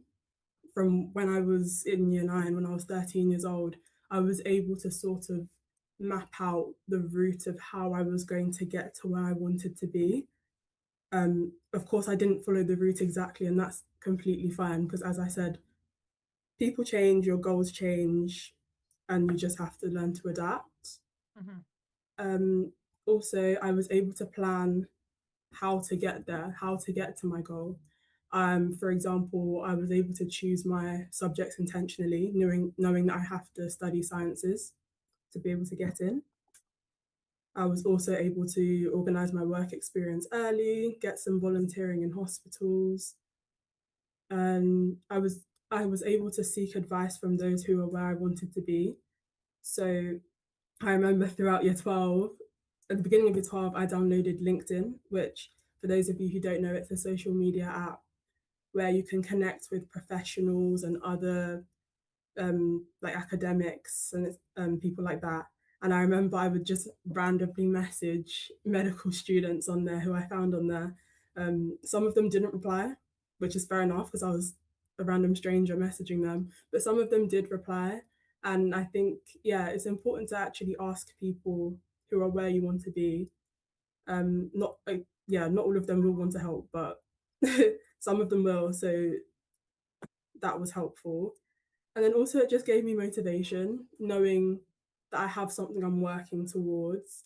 It just gave me purpose, and I know why I'm doing what I'm doing. Next slide, please.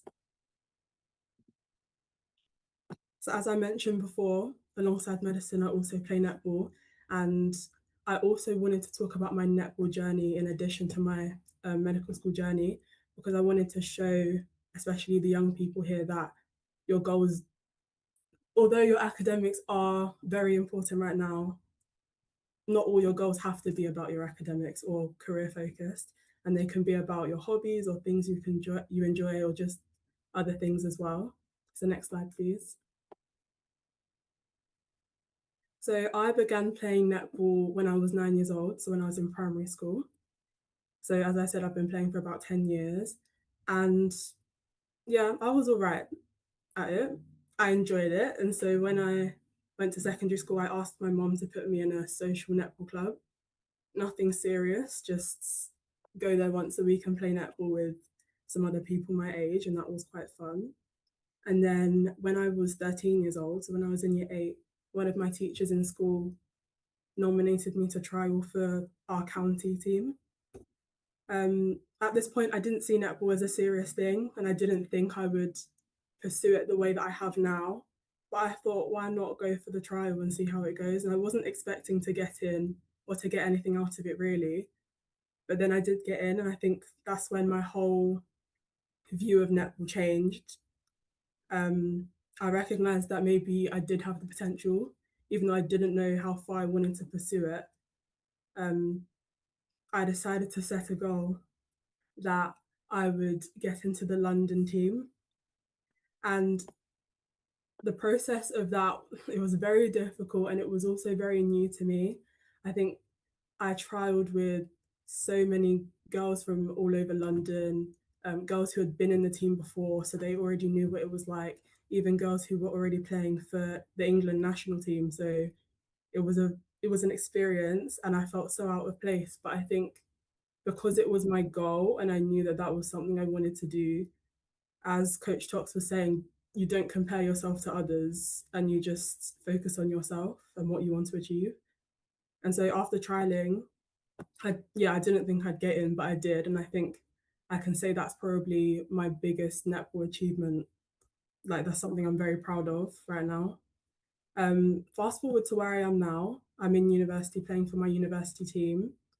And so during my first year, so last year, I realized that we don't have a permanent coach. And they said it's because they put out advertisements for coaches, but there's not much interest. And so I thought, I could go for my coaching qualification. And so I did, and my umpiring one as well. And yeah, it was an investment. They're not free. And I was able to achieve that by the end of 2025. So that's something I'm also quite proud of. Next slide, please. So to summarize, setting goals is really, really important. It provides you with a purpose and it's just something for you to work towards. And it's also really important to celebrate your wins along the way, no matter how small they are. Don't be afraid to ask for help. As I said, not everyone will want to help you, but some people do. And you just have to find those people and keep asking, keep trying, and they will help you along the way.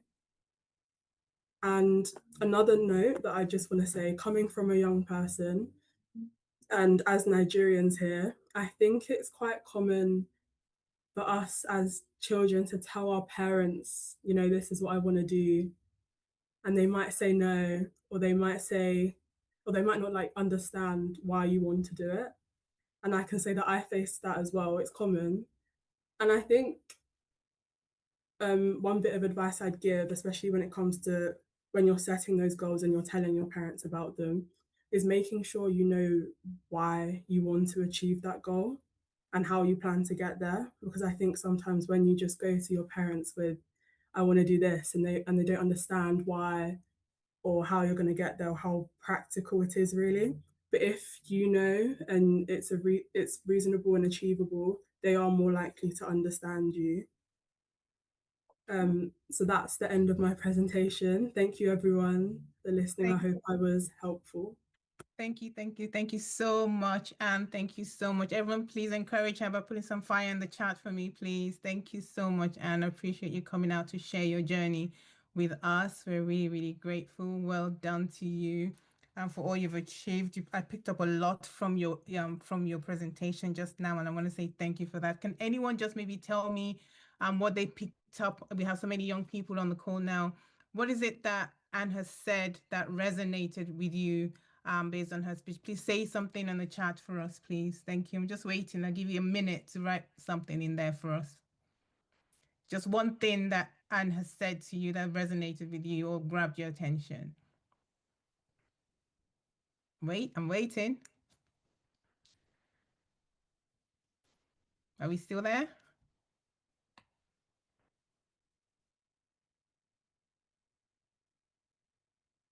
Okay, thank you. So someone, Ikechukwu said, it's really bold, the thing she said about Nigerian parents. I agree. Thank you for that. The route will not, I think Udo said the route will not always be straightforward. Well done. Thank you. Dr. Chris says, clarity. I knew I would become a medical student. Amazing. Any more? Any more? Okay, so I took a lot from there from Anne's presentation. So thank you so much. And she said at a very young age, she knew she wanted to be a medical doctor. She started to reflect on what she wanted to be, identified her strength, realized that she had to do really well in her studies. So she wanted to get certain grades, and I think she mentioned the grades she wanted, which was a grade 9, I think A star, she said, and that for her to get to medical school, she had to do this and took every quiz possible, even though she didn't pass everything, but she kept going. That kept her going. She realized also that, as you grow, changes do happen. Her goal shifted a little bit, and she decided to take another approach when she got to A levels as well. So I think the key message there is that it's okay for your goal to change as long as you're focused. Worked very hard. Tried her exams with Oxford. That didn't work out, but that didn't knock her down. She stood up very quickly and shifted her goals again and had 2 options and got into medical school. In addition to doing that as well, she got into net. She's good with netball from when she was a young age. I'm so proud of you, Anne. Qualified netball umpire as well. You're a coach. Very well done. Juggling all of that at university. And then she concluded by saying that setting goals is important. And at a very young age, knowing that setting goals is important is quite key. So I'm quite impressed with that. She also said, celebrate your wins. Don't be afraid to ask for help, and then keep trying. When telling your parents, tell them why you want that goal and how you're going to achieve it. That's what they want to hear. So that's amazing. I think I have one more on the chat. The path from Udochukwu, thank you. The path that you wanted to take in doing your A levels changed, but your true goal remained the same and you went for it. Well done. Always stay focused from Princess. Thank you. Ogechi saying, telling your goals to your parents and also having a plan to back it up instead of keeping it in the dark and let it drown. It's really nice to hear. So thank you. So that's all resonated with you guys. Thank you so much. And any questions for Anne, please, before we get a quick 10-minute break, comfort break? Any questions for Anne? Okay, so I do have one question. So I'll just ask you this one question that's come through. So people talk about their why and share their why to connect with others and explain the deeper purpose that drives their decisions, work, and life. tell us briefly about your why and how you've set goals to help you achieve your why. I know you've given us a brief element of how you've done it, but just give a brief summary. That was a quick question that came through. So just a brief summary, 2 minutes of how you've briefly tell us about your why and the goals you've set. Just very quickly, please. Yeah, so I think my why is, well, I like helping people. I really do enjoy helping people, and I think that's evident from me wanting to be a doctor to help people who are in need of that. And yeah, so just even now that I'm in medical school, as I said before, I messaged people on LinkedIn who were already in medical school asking them for advice. I also offer advice to aspiring medics on LinkedIn. So yeah, and then just setting those goals. For example, being a netball coach, I'm helping those who want to become better at netball as well. So I think, yeah, the fact that I do want to help people drives a lot of what I do, and then I'm able to set goals and work towards that. Thank you. Thank you so much. We have one question come through from Dr. Chris. It says, why were you so motivated as a child? How did you keep it going? Um, I think there's many reasons why. I think one of them might be because of my parents coming from Nigeria and starting in the UK. I've seen how hard that they have worked to get to where they are and how hard they're working to provide the opportunities for me and my siblings. So I think that was a massive motivation. Um, Mhm, Not saying that you should work for other people, but part of my motivation is working to make them proud, mhm, as well as myself. And also having an older sibling as well. So I'm seeing what she's doing and it provides motivation for me as well. Thank you. Thank you so much. Thank you so much, and appreciate you coming. I think there's one more question for you. 1 second. So this is from Ikechi. You mentioned that at some point you had changed your mind about doing A levels and instead went for IB. Would you say that you stayed on your goal or went away from your goal? So I think I stayed on my main goal, which was to get into medical school. But I would say what changed is the way that I got there. So, for example, subject choices had to change because A levels was 3 subjects, whereas IB was 6. Also, time management, because if I had done A levels at the school that I was going to, I wouldn't have played as much netball and maybe I would have had more time to study. Whereas with the school I went to, I was doing more sport. And so I really had to organize my time well. But yeah, I'd say my main goal stayed the same. It's just how I got there that changed. Okay, the questions are coming. Just one more from Udochukwu. She's asking, how do you balance netball and university work? That's a good question. It does get really hard. I'm not going to pretend it's easy. It's not easy. Um, I'd say the two main things are time management and discipline. So what I like to do at the beginning or the end of the week, so before the next week, maybe on a Saturday or a Sunday, I'll think about what lectures I have, what in-person teachings I have for uni, Mhm, also what do I need to revise, mhm. and then what netball do I have? Because I have netball 3 or 4 times a week, so it is a lot. Okay. And I just kind of plan out my time. So, and then that's where the discipline comes in as well. So I planned it. Now, let's say I've had a netball match and I've been out till 10 p.m. and I get home, and then I say, actually, but I said tomorrow I'm going to study, so I need to wake up early to do that. And I could decide I'm just going to sleep in because I've been out late, Mhm. but keeping that discipline and doing what you said you were going to do, I think that has helped. Well, thank you so much, and very, very well done to you. We're also proud of you. Thank you for sharing all of that with us. So, Thank you. thank you for coming. So, I would say, we this is break time now, and we've been here for nearly 2 hours. So, I would say, please let's take like a 10-minute break.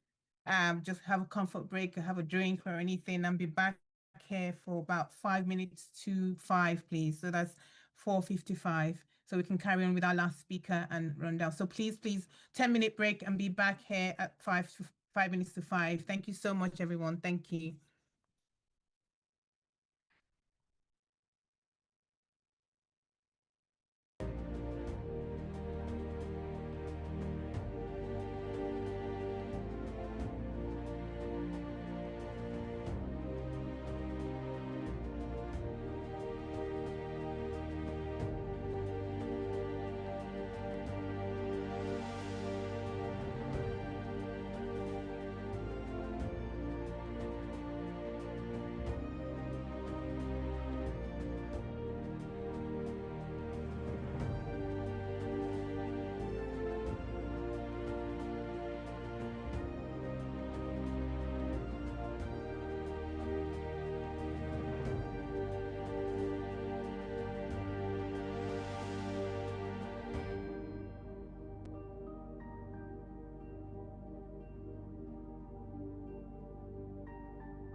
I want your dream to be so clear, so vivid,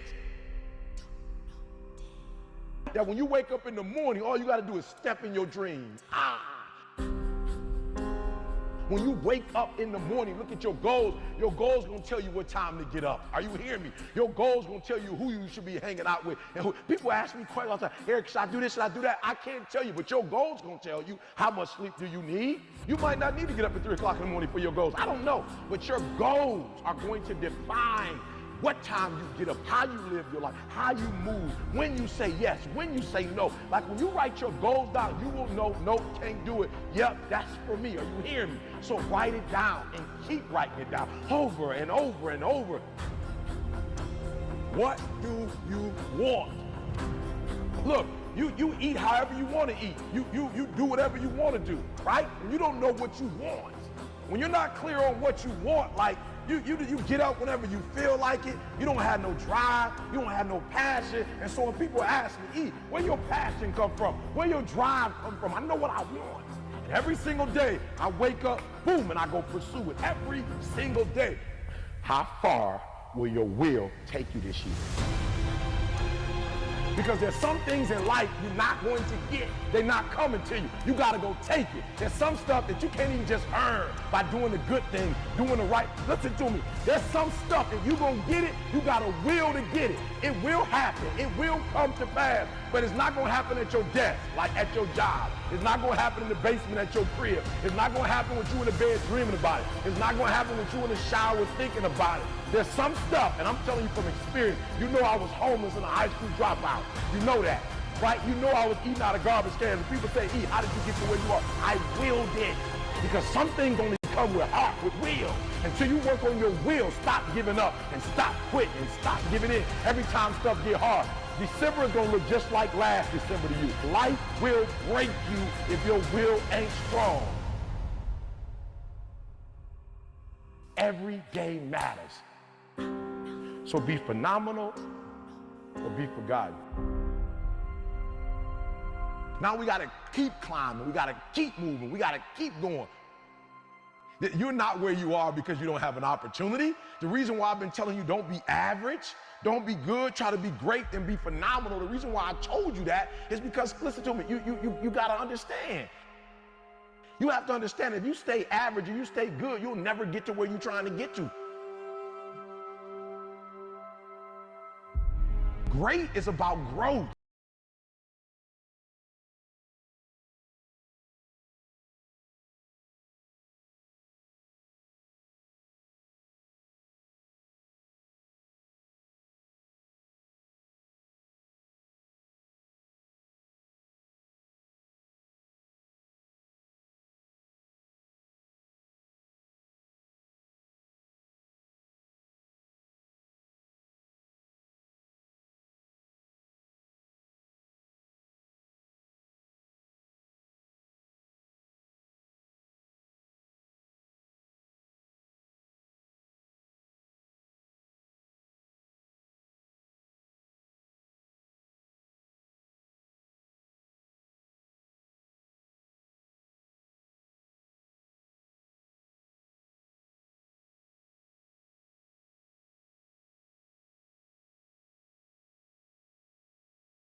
Hello, hello, everyone. Welcome back. Welcome back. Can you all hear me? Can you hear me, everyone? Welcome back. Welcome back. Is Yes, everyone we on? can. Thank you. Okay, so I'm gonna stop sharing my screen. I'm gonna do something slightly different right now. I'm gonna ask. I know that most people here have their camera switched off.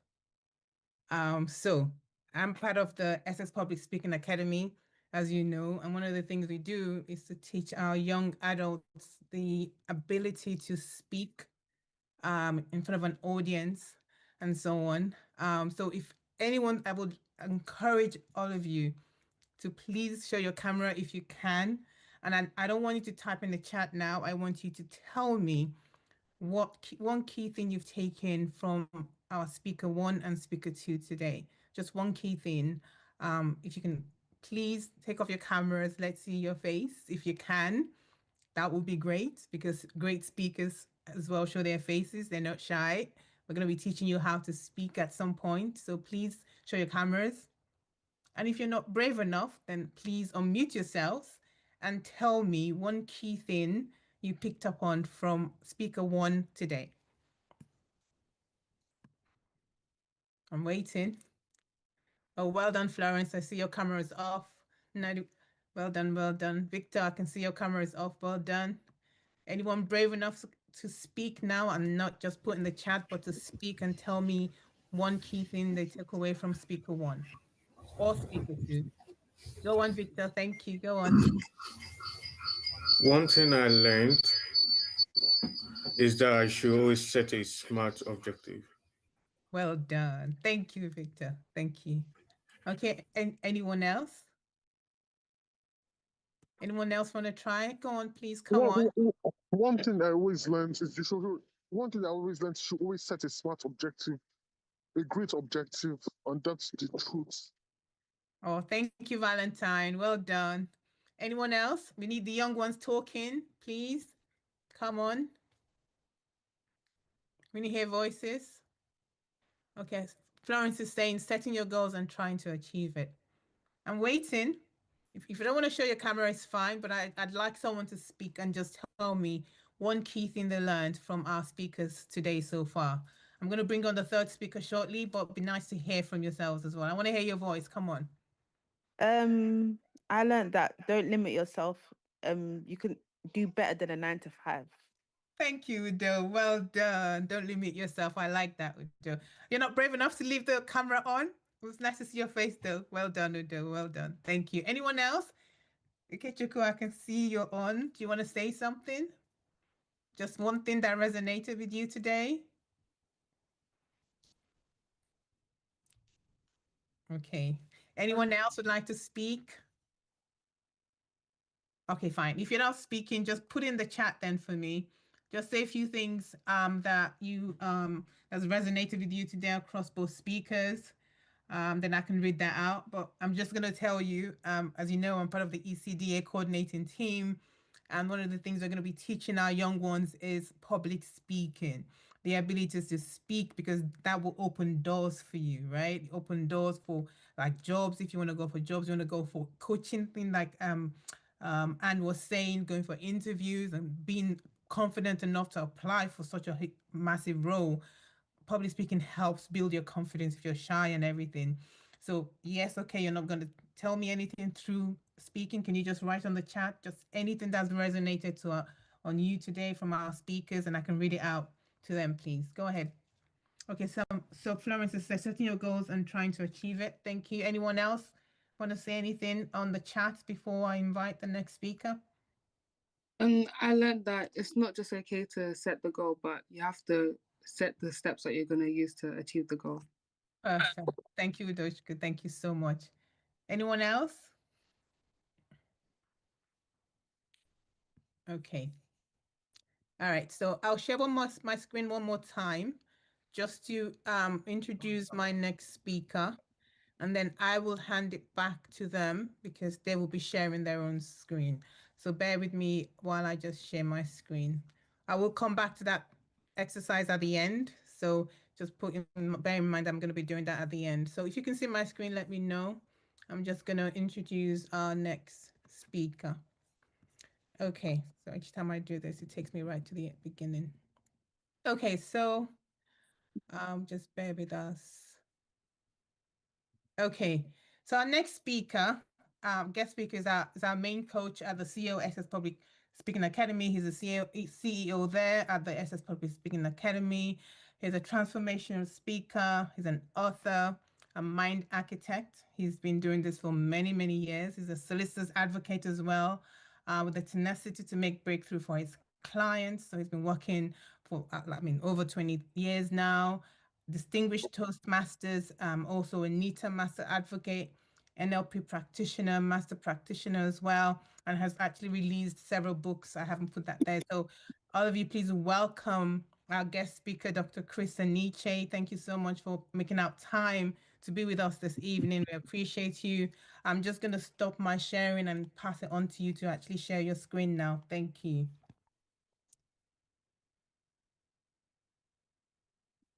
Okay, so I've stopped sharing. Over to you, Dr. Chris.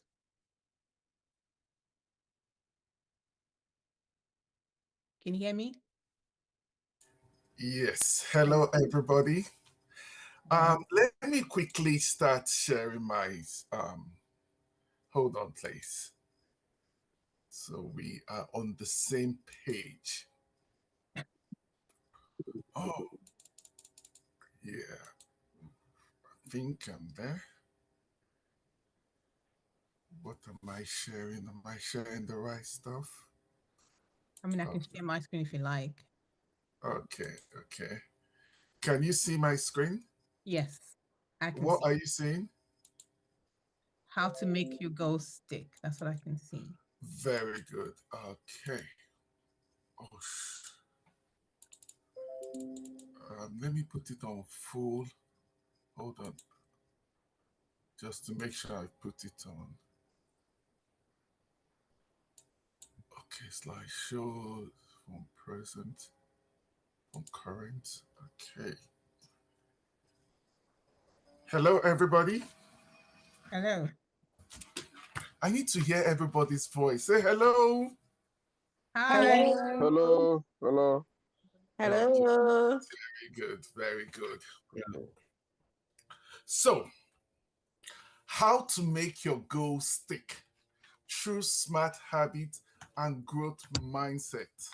Master the science of achievement. Today, we've had so much from brilliant speakers. You see, in life, you continue to learn every single day. Thank you very much for Anne. Thank you very much, Anne. And of course, Coach Tooks. Coach Steph, you've been very brilliant. You've said several things, Coach. Let me start with Coach Tooks. You talked about the SMART goals. And SMART goals are specific, measurable, achievable, relevant, and time bound. Anne talked about when she was young, she had a dream of becoming a medical doctor, and she's in the process. I'll start by introducing myself. Thank you very much, Coach Steph. You've done some of the introduction. In any event, I am the CEO of SS Public Speaking.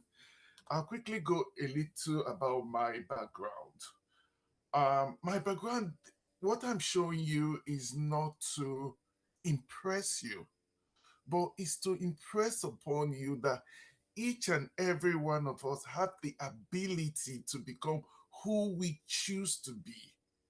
My story goes back to when I was 12 years old. I was called an NFA. Growing up, being called an NFA means you no future ambition. That is, a teacher called me that. I was one of the, should I say, those students in class. I was struggling with my education, and I remember that day as if it's today when a teacher called me that. Everybody laughed at me. It wasn't funny. It wasn't funny to me, but it was funny to some other people. How many of you have ever been told something that affected you?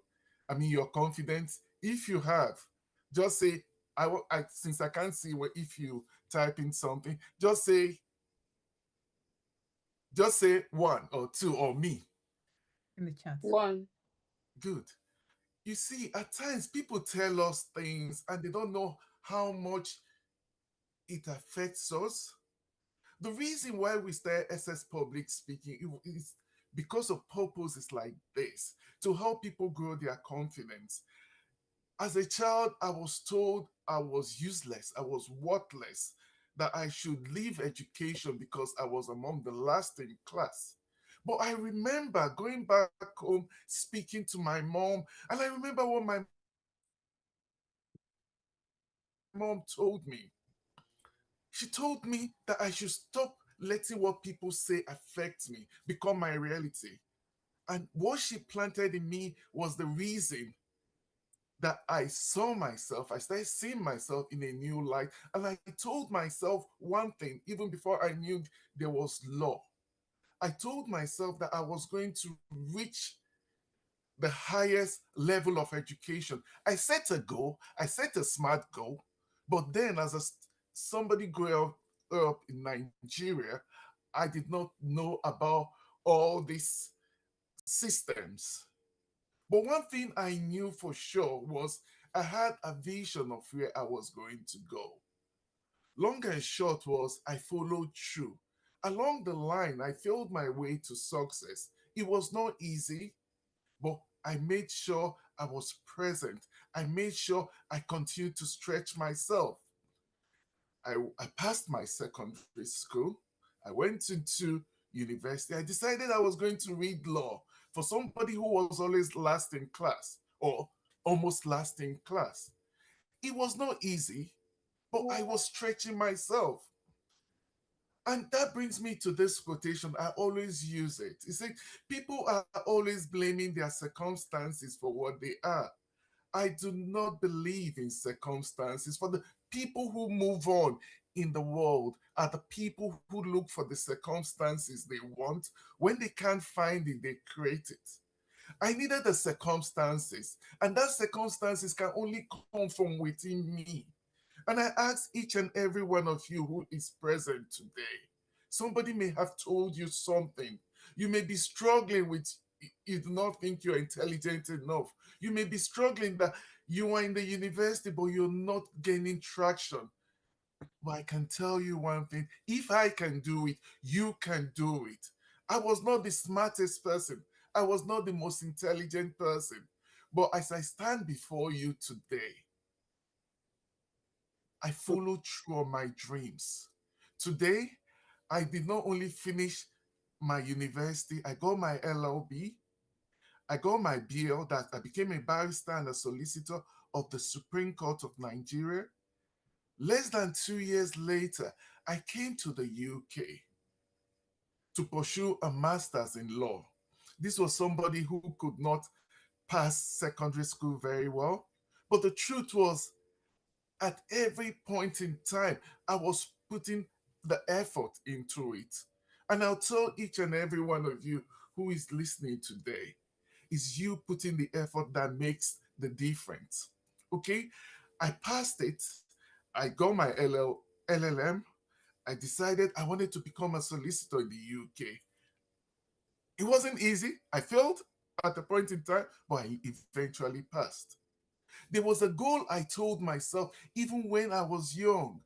I told myself that I was going to get to the highest level of education.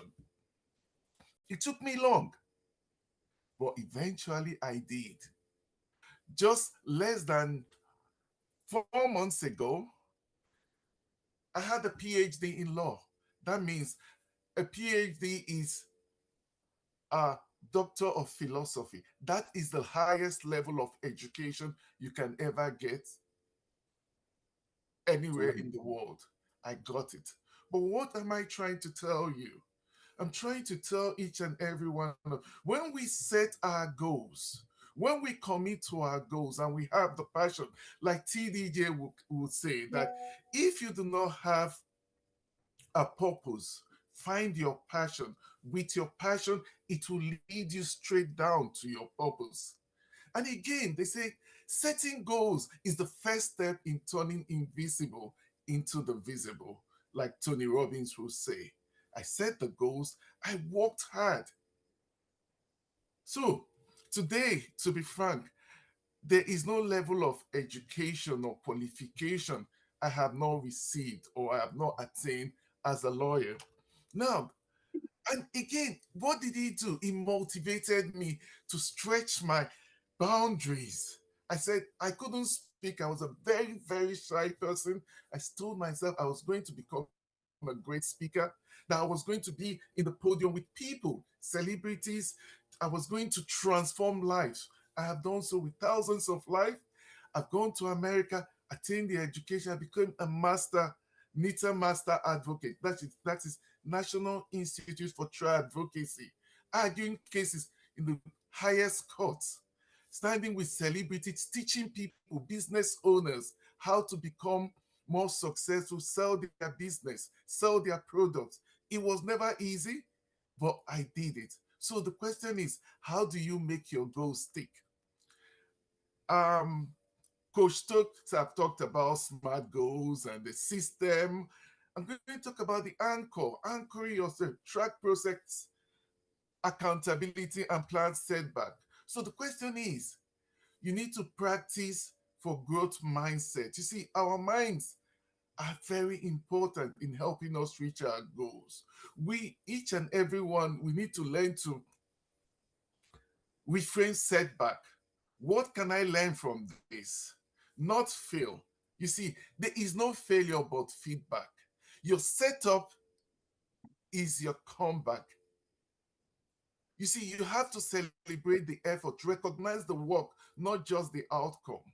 You see, the progress is the journey, it's not what you attain at the end of it. For example, Anne was talking about she wanted to go to what I think Cambridge, but eventually she didn't go to Cambridge, and today she's still in one of the best universities in the UK and best universities in the world. So at times we may not get to those goals, but the journey is where the transformation take. Okay. Yes, and again we need to embrace challenges. It's always a difficult task to build new neutral paths. You need to embrace that challenge. It's in the challenges that each and every one of us grow. And then you need to seek feedback. View criticism as a tool for improvement. My teacher, when I was 13 years old, told me I should leave education. I should go and learn trading or go and learn something because I was not good enough. But do you know what he did? Rather than kill my morale, he spurred me on because so I remember somebody said they would show people they were going to they want to prove to people. Yes, but the best proof is to prove to yourself that you are able, you are capable. And I'll tell you, starting with many of us set goals, but by the 15th of January, 92% of people abandon those goals. I know many of you have set goals, but the question is, have you abandoned your goals? If you have, you need to go back, reconnect. What was your passion? What was the thing that made you, in the first instance, set that goal? What was your why? What was your why? You need to find your why. Okay? We've talked about Coach Tokes has talked about smart habits, smart goals, and again, I'll also talk about the willpower. The willpower means that your will, you must be there. You must decision that it must happen. You have to stake your life into achieving those things because those are the things that make you happy. The journey towards the achievement and the effort you put are the things that make you happy. There's also the environmental design and consistent. Environment are the people who are people who are around your goals. You see, if I want to become successful, okay, I need to hang out with people who are successful. There's what we call that your network, your network is your network. The people you hang out with are partly the people who determine where you'll be. So, the full mindset shift that changes everything, you need to start removing I can't. So, you need to change it to, even though you can put it I can't yet, even though I can't, but I will. So, you need to start changing it, reframing it, reframe that. There's nothing like impossibility. We are growing. Rather than say I failed, say I am learning because it's a continuum, what we call continuum. You are continuing, okay? Rather than say, why me? People at times, I met many people who say, oh, why me? Why did this happen to me? The question is, why not me? when things happen to us, they have not come to kill us or to strap things away. They've come to show us a lesson for us to develop, for us to re strategize and even become better. You see, it's not how many times you fail. There's a Chinese proverb that says, if you fall 7 times, get up 8 times. So, again, we've already talked about the smart habit. In order for me not to go back to what we've already Coach Tux has talked about. But you see, when you start with a minimal viable habit, you are more effective 2.7 times. That scientist says more effective of achieving it. Okay, and also 58% success book is when you design your environment strategically. The kind of people you relate with, the places you go to, the kind of things you attract to yourself. Okay, then there's what we call the consistency code in neuro-linguistic programming, NLP. You need to have like a morning routine, because if you have a morning routine, you find out 43% you're better doing things in the morning than evening. For me, at times I say, oh, rather than doing exercise in the morning, I say, okay, I'll do it in the evening. And do you know what? Evening comes, I don't do it. So I rather do it in the morning. There's this habit of moving things, procrastination, things you can do now. Now you move it to the later on, and you find out that it never happens. So they also say deliberate planning improves success by 64%. You need to be decisive on what you want. Clarity, we talked about it already. When you have clarity in what you want, it's easier for you to navigate towards it. There's also timing consistency beats workout and intensity. So when you're consistent, you see, there are people who, for example, let me use um, weight, going to the gym. If you go to the gym consistently, it's better than going to the gym on just one day and staying in the gym the whole day. Consistency builds builds the gives you the momentum. And also, in everything you do, you need to track your visible progress in order to sustain that momentum. So, the question is, we need to know that you do not rise to the level of your intention, you rise to the level of your consistent action. So what is it that you do every day? Think about it for a moment, because the things that you do every day will be the things that will shape what happens to you in future, your success guarantee. For me, when I was told I wasn't smart enough, I developed the intention of always doing something every day, reading, thinking, looking at, okay, how do I improve on this? I ensure that every single day added to what I was going to be tomorrow. So consistent action is always important. And it also is important that you stop chasing outcomes. When you start chasing outcome, you know your goals, but follow through the process. The process is key. The process is where the transformation happens. For example, you want to go to, let's say, you want to get a star, okay? The question is, you know where you're going to. You now need to start putting that action in place. You know you have to read consistently in order to get that result. It may happen that you may not get the A star, you may get A star, but at the end of the day, is the consistency you have put that ensure that you got to that zenith, that process, that the place you wanted to be. So, the 4 laws of behavioral change in psychology: design your environment and remove friction. So you need to make your environment a bit more consistent. What do you want to do? You need to be focused, remove distraction.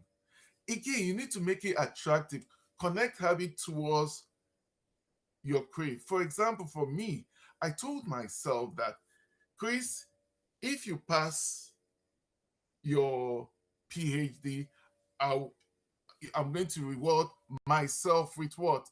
A holiday to America. I was going to buy a Tesla for myself. And at the end of the day, I had to do it because the moment you reward yourself for something you have done, it will make you want to go for something more. So it might be small, small achieve. You can break them down, like Coach Chokes talked about chunking, breaking them down, small, small, small, small achievable goals. And also by making them small, small, small,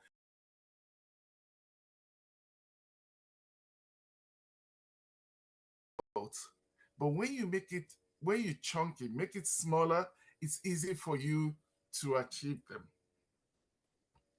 And you find out when you start achieving your goal, it becomes very satisfying. You find out the more you gain that momentum, you get that satisfaction, you start to grow to the next stage. For me, the moment I found out that I could pass my exam, I started to aim for more. I told myself, I wasn't just going to be a Nigerian solicitor. I wanted to become a UK solicitor. When I became a UK solicitor, I told myself, that's not enough. I wanted to become a solicitor's advocate, and that's 3% of solicitors out of 120,000 in the UK that have that solicitor's advocate badge. Okay, I went for it. So you see, when you start making success, marginal success in life, it gives you that momentum to go for more. Tony Robbins said, lasting change isn't about reaching your goals. You don't always reach them, but you always get your standard. Your standards are what you settle out for. Sorry, that spelling was wrong. Settle out for. So you find out that at times you may not reach out your goals, but the more you do it, the more you get new standard, and that new standard takes you closer to a new level in your life. So the question is, we've all had strategies by the different coaches and the different speaker. What I want to urge each and every one of you is you must have your 30 days transformation plan. Firstly, you need to have the clarity. Define who you're becoming. What's your one goal? Don't have two, three, four, five, six goals. Because when you have several goals, there is confusion. Just have one. Design your system. Your system is build tiny habits, stack them together and make them obvious. Wake up every morning and dream them. Wake up every morning and action them. Wake up every morning, and the more you're doing them, you're building momentum. So you're week 3, you're building momentum. Track your daily wins. You are not just counting perfection, you are counting consistency, like I told you about. By week 4, you find out there's a standard shift. Celebrate your progress. So take a picture of this because it's very important, everybody. It's very important. So all the goals you've already decided 1st of January, this is how to revamp them, how to bring them back into life. Because in the next 30 days, there will be a transformation in your life. And that transformation comes by you taking some decisive action. Now, the question is, even though when you're walking through this transformation or putting your effort, at times there might be obstacles. Obviously, there will be obstacles. You face resistance. Even at times, in trying to reach some of your goals, you might fail some days, but there is no failure. You remember, there is feedback. Okay? Like when I say, when there's a setback, so your setback is your setup for your comeback. So when you fall 7 times, like the Chinese people, remember you have to get up 8 times. So the more you're doing this is a sign you're growing. Pain is the price for progress. You might find that it's not easy. You might find that you're struggling, but consistency, putting that effort, because you see, what we want is that in future, when you guys attend our courses or our trainings, you might say, yes, I remember what you said at that day, or what Coach Steph, or yes, you will find out that the change you've made, that progress. Because Progress is what we want. Progress is the end thing that will change your life. Because the moment you make progress in your university, in your aspiration, you can become the next CEO. You can own businesses. So as we continue to move on, so like I said, you're not limited as human beings. You're not. I was told I was limited. I was told I was not good. But I found out one thing: I was not limited. Your potential is far greater than your current reality. Yes, you may think you're struggling, but I'll tell you the truth: your potential is unimaginable. What happens to people? People minimize their potentials. I can tell you 4 years ago when I started my PhD, I remember what my supervisor told me. He told me that, oh, they've had a meeting and that people who weren't getting to that level, they will be thrown out of the uni. I told myself I have come a long way to fail. And do you know what? Rather than looking at what the supervisor has told me, I had to work harder.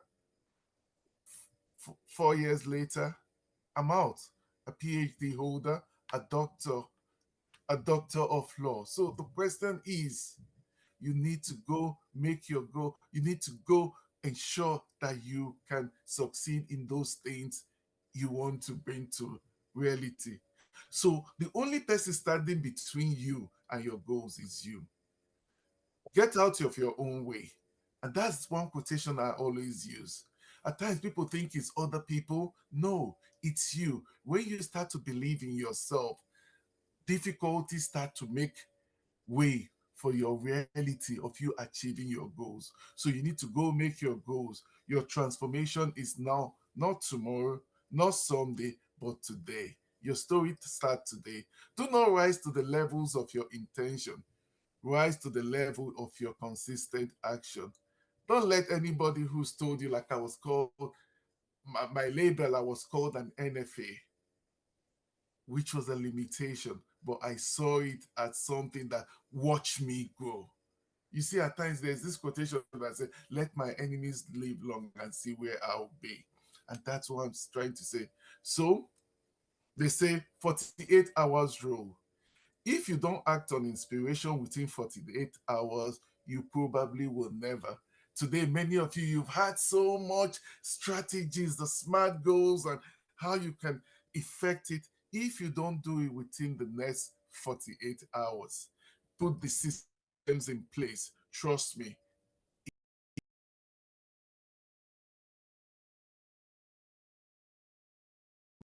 God. Thank you, everybody. Thank you. Thank you so much. Thank you. Thank you. Thank you. Dr. Chris, we appreciate you. Please, can we put a fire emoji in the chat to thank Dr. Chris for speaking? Can we see a fire emoji, please? I'm not seeing anything. Fire emoji. Thank you very much, guys. Can you put that there for us? Thank you so, so much. Well done. Thank you. So, amazing, amazing value in the speech. Thank you for that. I'm gonna ask someone again, someone on the audience, please tell me one thing that resonates with you. I have a question for you, Dr. Chris, but I want to get the young adults telling me what resonates with them from your speech just now. Can someone tell me, please? Anyone? One 4-hour rule. Thank you. 4-hour rule. Thank you, Keshuku. Udo says, do not give up. Tux is clapping. Thank you. 48-hour rule as well. Ikechukwu is saying. Okay, thank you so much. Thank you, Dr. Chris. So I'm just gonna do my normal summary. That was so impactful. So Dr. Chris was saying he grew up being called an NFA. So he felt what less listening to what the teachers were saying, but something profound happened when his mom said to him, "Stop letting others' opinion be his reality." Such powerful words. Thank you for mothers. He said he failed his way to success. And then also he had a few quotes that he used to push himself. People are always blaming their circumstances for what they go through, but use your area to create it. He said, setting goals is like setting the invisible to become the visible. That was quite profound. There is no failure but feedback. There is no failure but feedback. Remember that. Embrace your challenges. It's in the challenges that we see one another grow. That was quite profound for me. He also talked about deliberate planning improves things by 64%. That's quite key. I didn't know that. If you have clarity, it helps you achieve your goal. Again, we hear the word clarity, it's quite key in achieving your goal, knowing exactly what it is that you want to do, being consistent. Consistency gives momentum. Thank you, Dr. Chris. And what is it that you do every day to achieve your goals? Those small things matter. Don't think it's small, but they do matter because they compound. And the more you look at what you're doing and taking off and help, patting yourself on the back, it builds confidence. The process is where transformation is. I like that one. And then we talked about behaviors, make it obvious, make it attractive, make it easy, make it satisfying. Reward yourself. That's also good. Making goals, small achievements. And then he talked about 30-day transformation, your goals. So do little bits, build momentum. You're not counting perfection, you're counting momentum. That's so true. Don't say because you were meant to walk an hour, you haven't done anything. Just do 10 minutes if that's the case. Okay, if you wanted to read a book and you can't read up to an hour, 10 minutes. But the key thing is being consistent. We're not aiming for perfection, we're aiming for momentum. There is no failure. Again, there is feedback. Pain is the price for progress. The only person standing between you and your goals is you. And then he said, do not rise to the level of your intentions, you rise to the level of your consistent actions. Thank you so, so much, Dr. Chris. I have one question for you. Then I think I'm going to have a few more questions for the panelists at the end. But before I do that, one question for you is, has there been a point you didn't achieve a particular goal? How did you go about realigning that goal? Did you progress with it or did you drop it? Can I repeat it or did you hear what I said? I heard what you Thank you. said. Okay. Thank you very much, Coach Steph. There have been several, not once, not twice. I mean, like I said, that I always say I failed my way to success. In many things I've done, I have failed.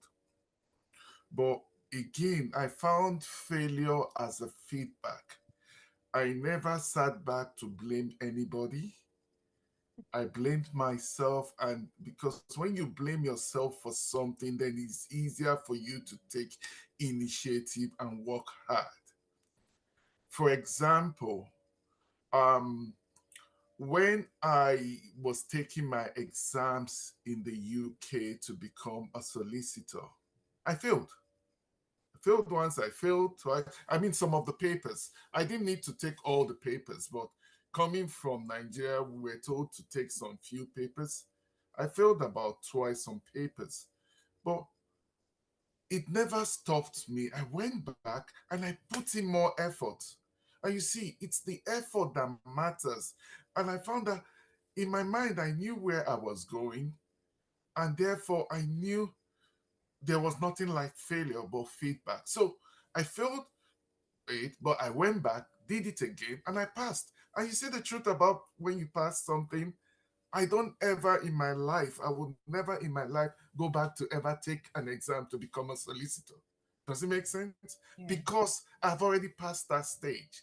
So failure is a feedback, and you find out the moment you fail, the achievement, you fail in doing something, and you go back, you work harder, and it helps you get over it. You find out that the momentum, the confidence that comes from, wow, I've passed this, it gives you more confidence to even take more challenging roles. So I failed in many aspects of my life, but it never stopped me. It helped me re strategize and put in the right effort. And I went back and I did it and I passed. Yes. Thank you. Thank you. Thank you. So one more question. How have you stayed on track on all your goals each year? I've stayed on track. Firstly, is I had clarity on the goal. The goal was specific. I knew what I needed to. I knew I had to put the effort. I always put the effort. And again, I had chunking. I had to break down the goals. So I know what is it I want to do. And I know at the end of the day when I got it. And finally, I used reframing, meaning I had to change my mindset because most of the goals and the things we fail about are things that in our mental, our thoughts. So even when I don't achieve it, I put in that same a higher energy to ensure I succeed next time. So clarity, specificity, effort, chunking, and reframing. I Thank you. love it. Thank you so much. I do have a conclusion, but before I do the conclusion, I'm gonna ask all the speakers again to.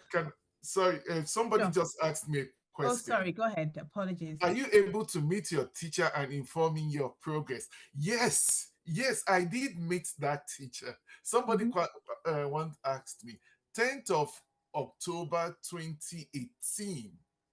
I went to Nigeria, Benin City to be specific. I entered, it's a true story. I went back to Nigeria. I entered the taxi from the airport to take me to my hotel, and somebody picked me up. And from the taxi that picked me up to take me to the hotel, who was he? It was Mr. Uyi, the man who told me I was an NFA. He didn't remember me, but I remembered him. And do you know what happened? When I confronted him, I told him, "Hello, Mr. Uyi." He turned and looked at me. "Sorry, do I know you?" I said, "Yes." I now told him my name. He still did not remember me. And do you know what that taught me? You find that there are people who tell you something that, even though that thing has affected you, those people will not even recollect years later what they have done. And I told that teacher what he told me, the day he told me, what that thing did for me, and the transformation. The man started crying. He said, "Oh, he didn't remember. He didn't." I told him, "No, you don't need to. That, to be frank, what you told me was the reason I did this." And I told him, then I wasn't even a PA. I told him, "Oh, I was a solicitor in Nigeria. I was in UK. I was a solicitor. I had my law firm. I had this. I had this." The man did not believe. His fee was supposed to be, let me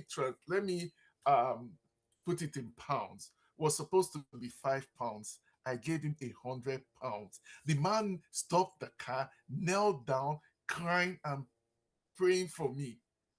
That, look at this, look at that, he didn't deserve it. But what I just want to tell you about this is that times people tell you things, but it should not kill you, it should motivate you.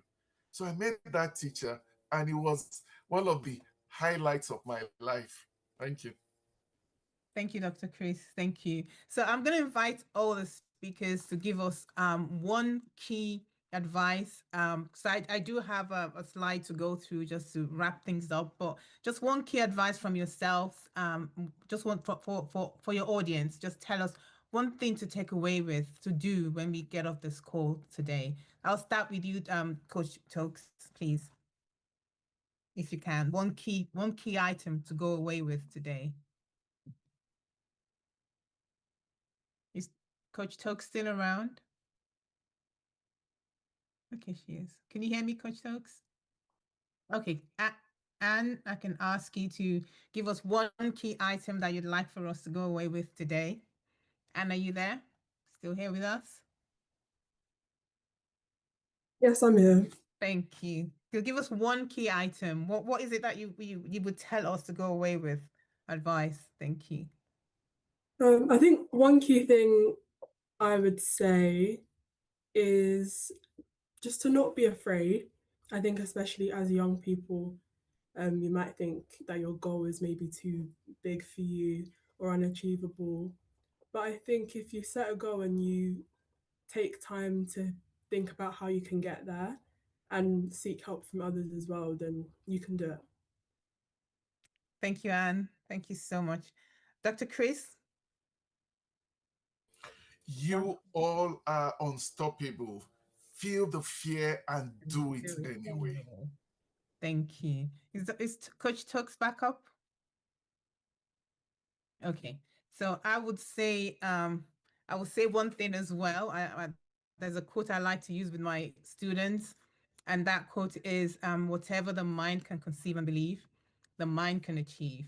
So that's the quote that I use with all my students, and truly, they have used that to help them achieve what it is that they need to achieve. So I'm going to be bringing this home shortly. Just bear with me.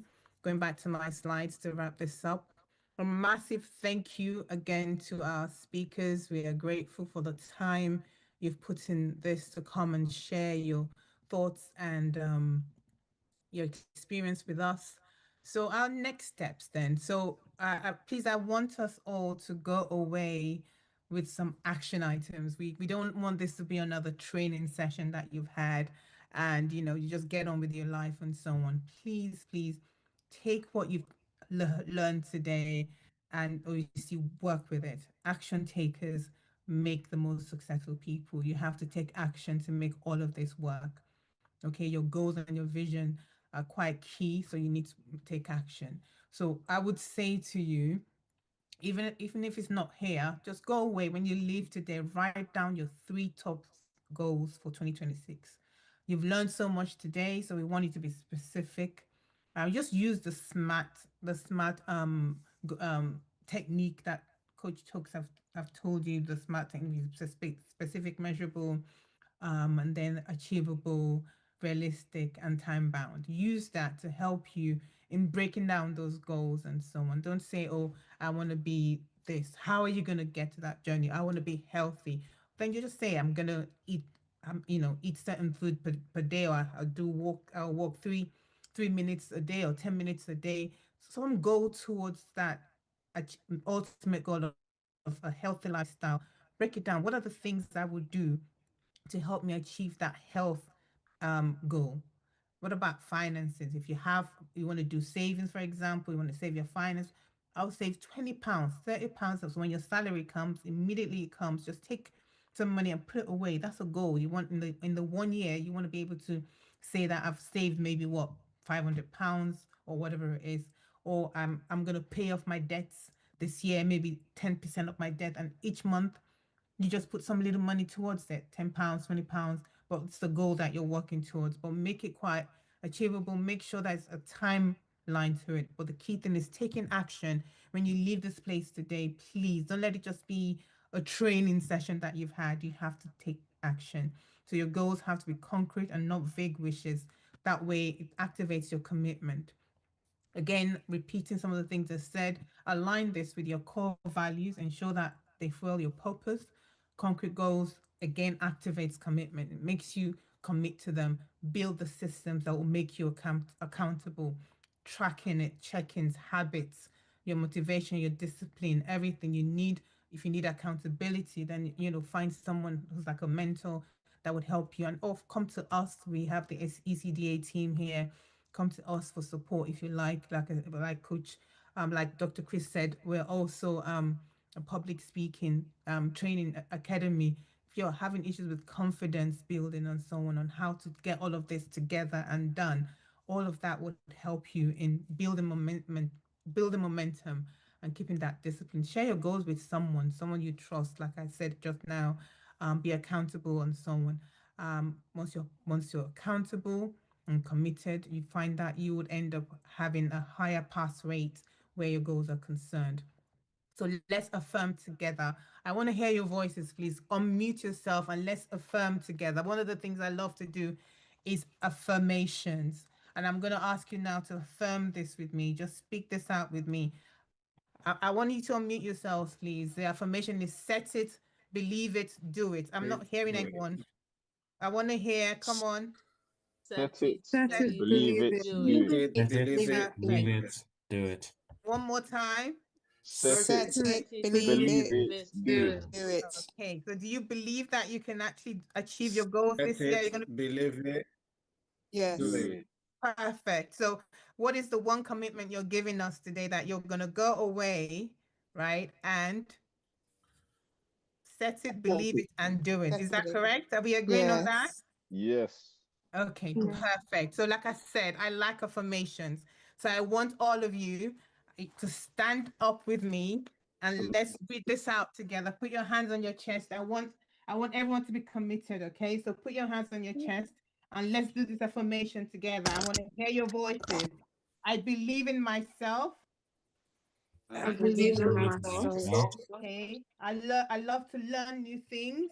I I love love to to learn learn new new things. things. I am healthy and happy. I'm I'm healthy healthy and and happy. happy. I have the confidence to be myself. I have I the have the confidence to be confidence myself. to be Yourself. myself. Echoing. I can do anything I set my mind to.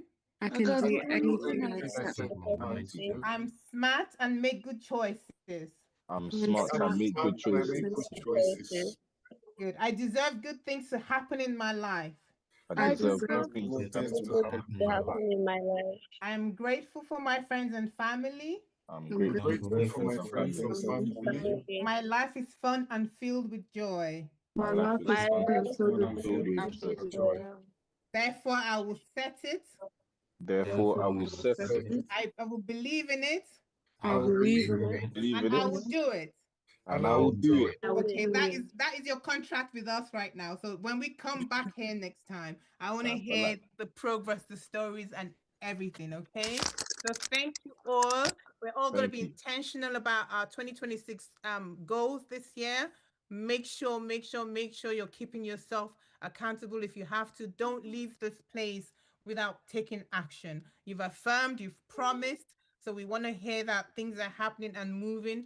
So let me just finalize this by introducing you briefly to the team, the ECDA team, who coordinated this in partnership with Essex Public Speaking Academy. So I have Mr. Nathan and Nadi who's on the call with me. I have myself. We also have Lolo Esther, Mr. Chijoke Okere, and Mr. Chukwudi Okere as well. They support the team in building our next generation. So this was one of the things that we put together. So thank you all for joining us. Thank you. Thank you. Please don't forget your affirmations. You have to actually commit to achieving those things we talked about. At this point, I'm going to hand over to Mr. Nathan and Nadi to thank everyone and to close the session for us. Mr. Nathan, are you there? Yes, I am. Thank you. Thank you. Sorry. Um, Sorry. I'm one of the invitees. I don't Okay. know if I can just say something. Of course. Who's Yes. that, please? please. It's Go your ahead. uncle. Uncle Nat. Okay, Yes. Uncle Nat, please go ahead. Go ahead. Anyway, I'm so pleased and happy for what has happened this evening. Okay. Thank you, the organizers, and I wish this continues. I just want to say what one of Mandela's quotation or Mandela's advice. He said, if you fail today, try again tomorrow. If you still fail tomorrow, don't stop. Try again. Keep trying until you succeed. Remember, failure is not the end. It is just a step towards success. So this is a quotation from Mandela, and I want people to have this in mind. So if you fail, please don't say, oh, I failed, then the last and then say I won't do anything anymore. Don't do that. Continue trying until you succeed. That's my advice. Thank you. Thank you so much. We're grateful. Thank you. Thank you, Uncle Nat. I still want to add something Please go. about my name is Godi Eke. Yeah? Thank you. Stephanie. Yes, Yeah, I'm thank here. you, sir. Thank you, sir. I'm one of the invitees as well. Yes. I just have to say thank you for whatever you've done. It's very interesting, and I want it to continue. Yes. Yes, sir. Like everybody here has one story or the other to tell of their journey, the journey so far. Dr. Chris has, told us a lot of his own history. Every other person has got one or two things to tell us as well, but failure does not mean that you have failed. It's just a lesson for you to learn. And for us, we have gone a lot of way. It is not a crime for someone to fail, but where the crime lies is when you fail and does not want to rise up. Now, what is actually happening is just human phenomena, and everybody has got his own story to tell. Yeah. Like my partner here, okay, my uncle, and every other person has got his own story to tell. But I wish you people continue with this to give our younger generation some inspiration to fight on and to carry on with good behavior and to succeed in life. This is very interesting. Thank you very much. Thank you so much, Uncle. Uncle, Thank you. Thank you. Nathan, So over to Chris, you. I so much enjoy your narrative. Thank you very much. Thank you. Yeah. Thanks a lot, our two uncles, our two elders. We really appreciate your contribution, and thanks to everyone that have attended, the speakers and the young adults. We really appreciate, and then we promise that similar thing will continue to be going on. Just keep on engaging with us. That is the major thing. I have to create all of our indulgence.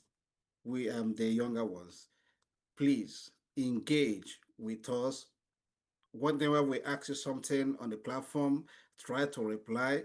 Even if you are not sure or not clear about what is going on, try to let us know. We'll try to put you through on what is going on. Once again, thanks everyone. And as I used to say during my school days, one of my lecturers, I learned it from him, Dr. Kezier, he said, if you do not plan, you have already planned to fail. So I will use that as the last quote for today. Let us try to plan, because if we do not plan, we have planned to fail. And I know that we will not fail. We'll keep on succeeding and going higher and higher. As Dr. Chris has put it to us today, embrace the challenge and push harder. There must be success at the end. Even if you did not get to the area you want to get to, at least you fought somewhere beyond where or above where you shouldn't have been if you didn't try.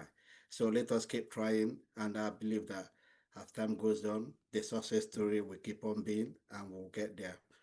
Thanks a lot once again, everyone. Hoping to hear from each and every one of us next time. Thank you. Okay, thank you so much, everyone. We've come to the end of our session. As they have said, we look forward to other sessions happening. And as Nathan has said, please engage, be a part of, what we're doing.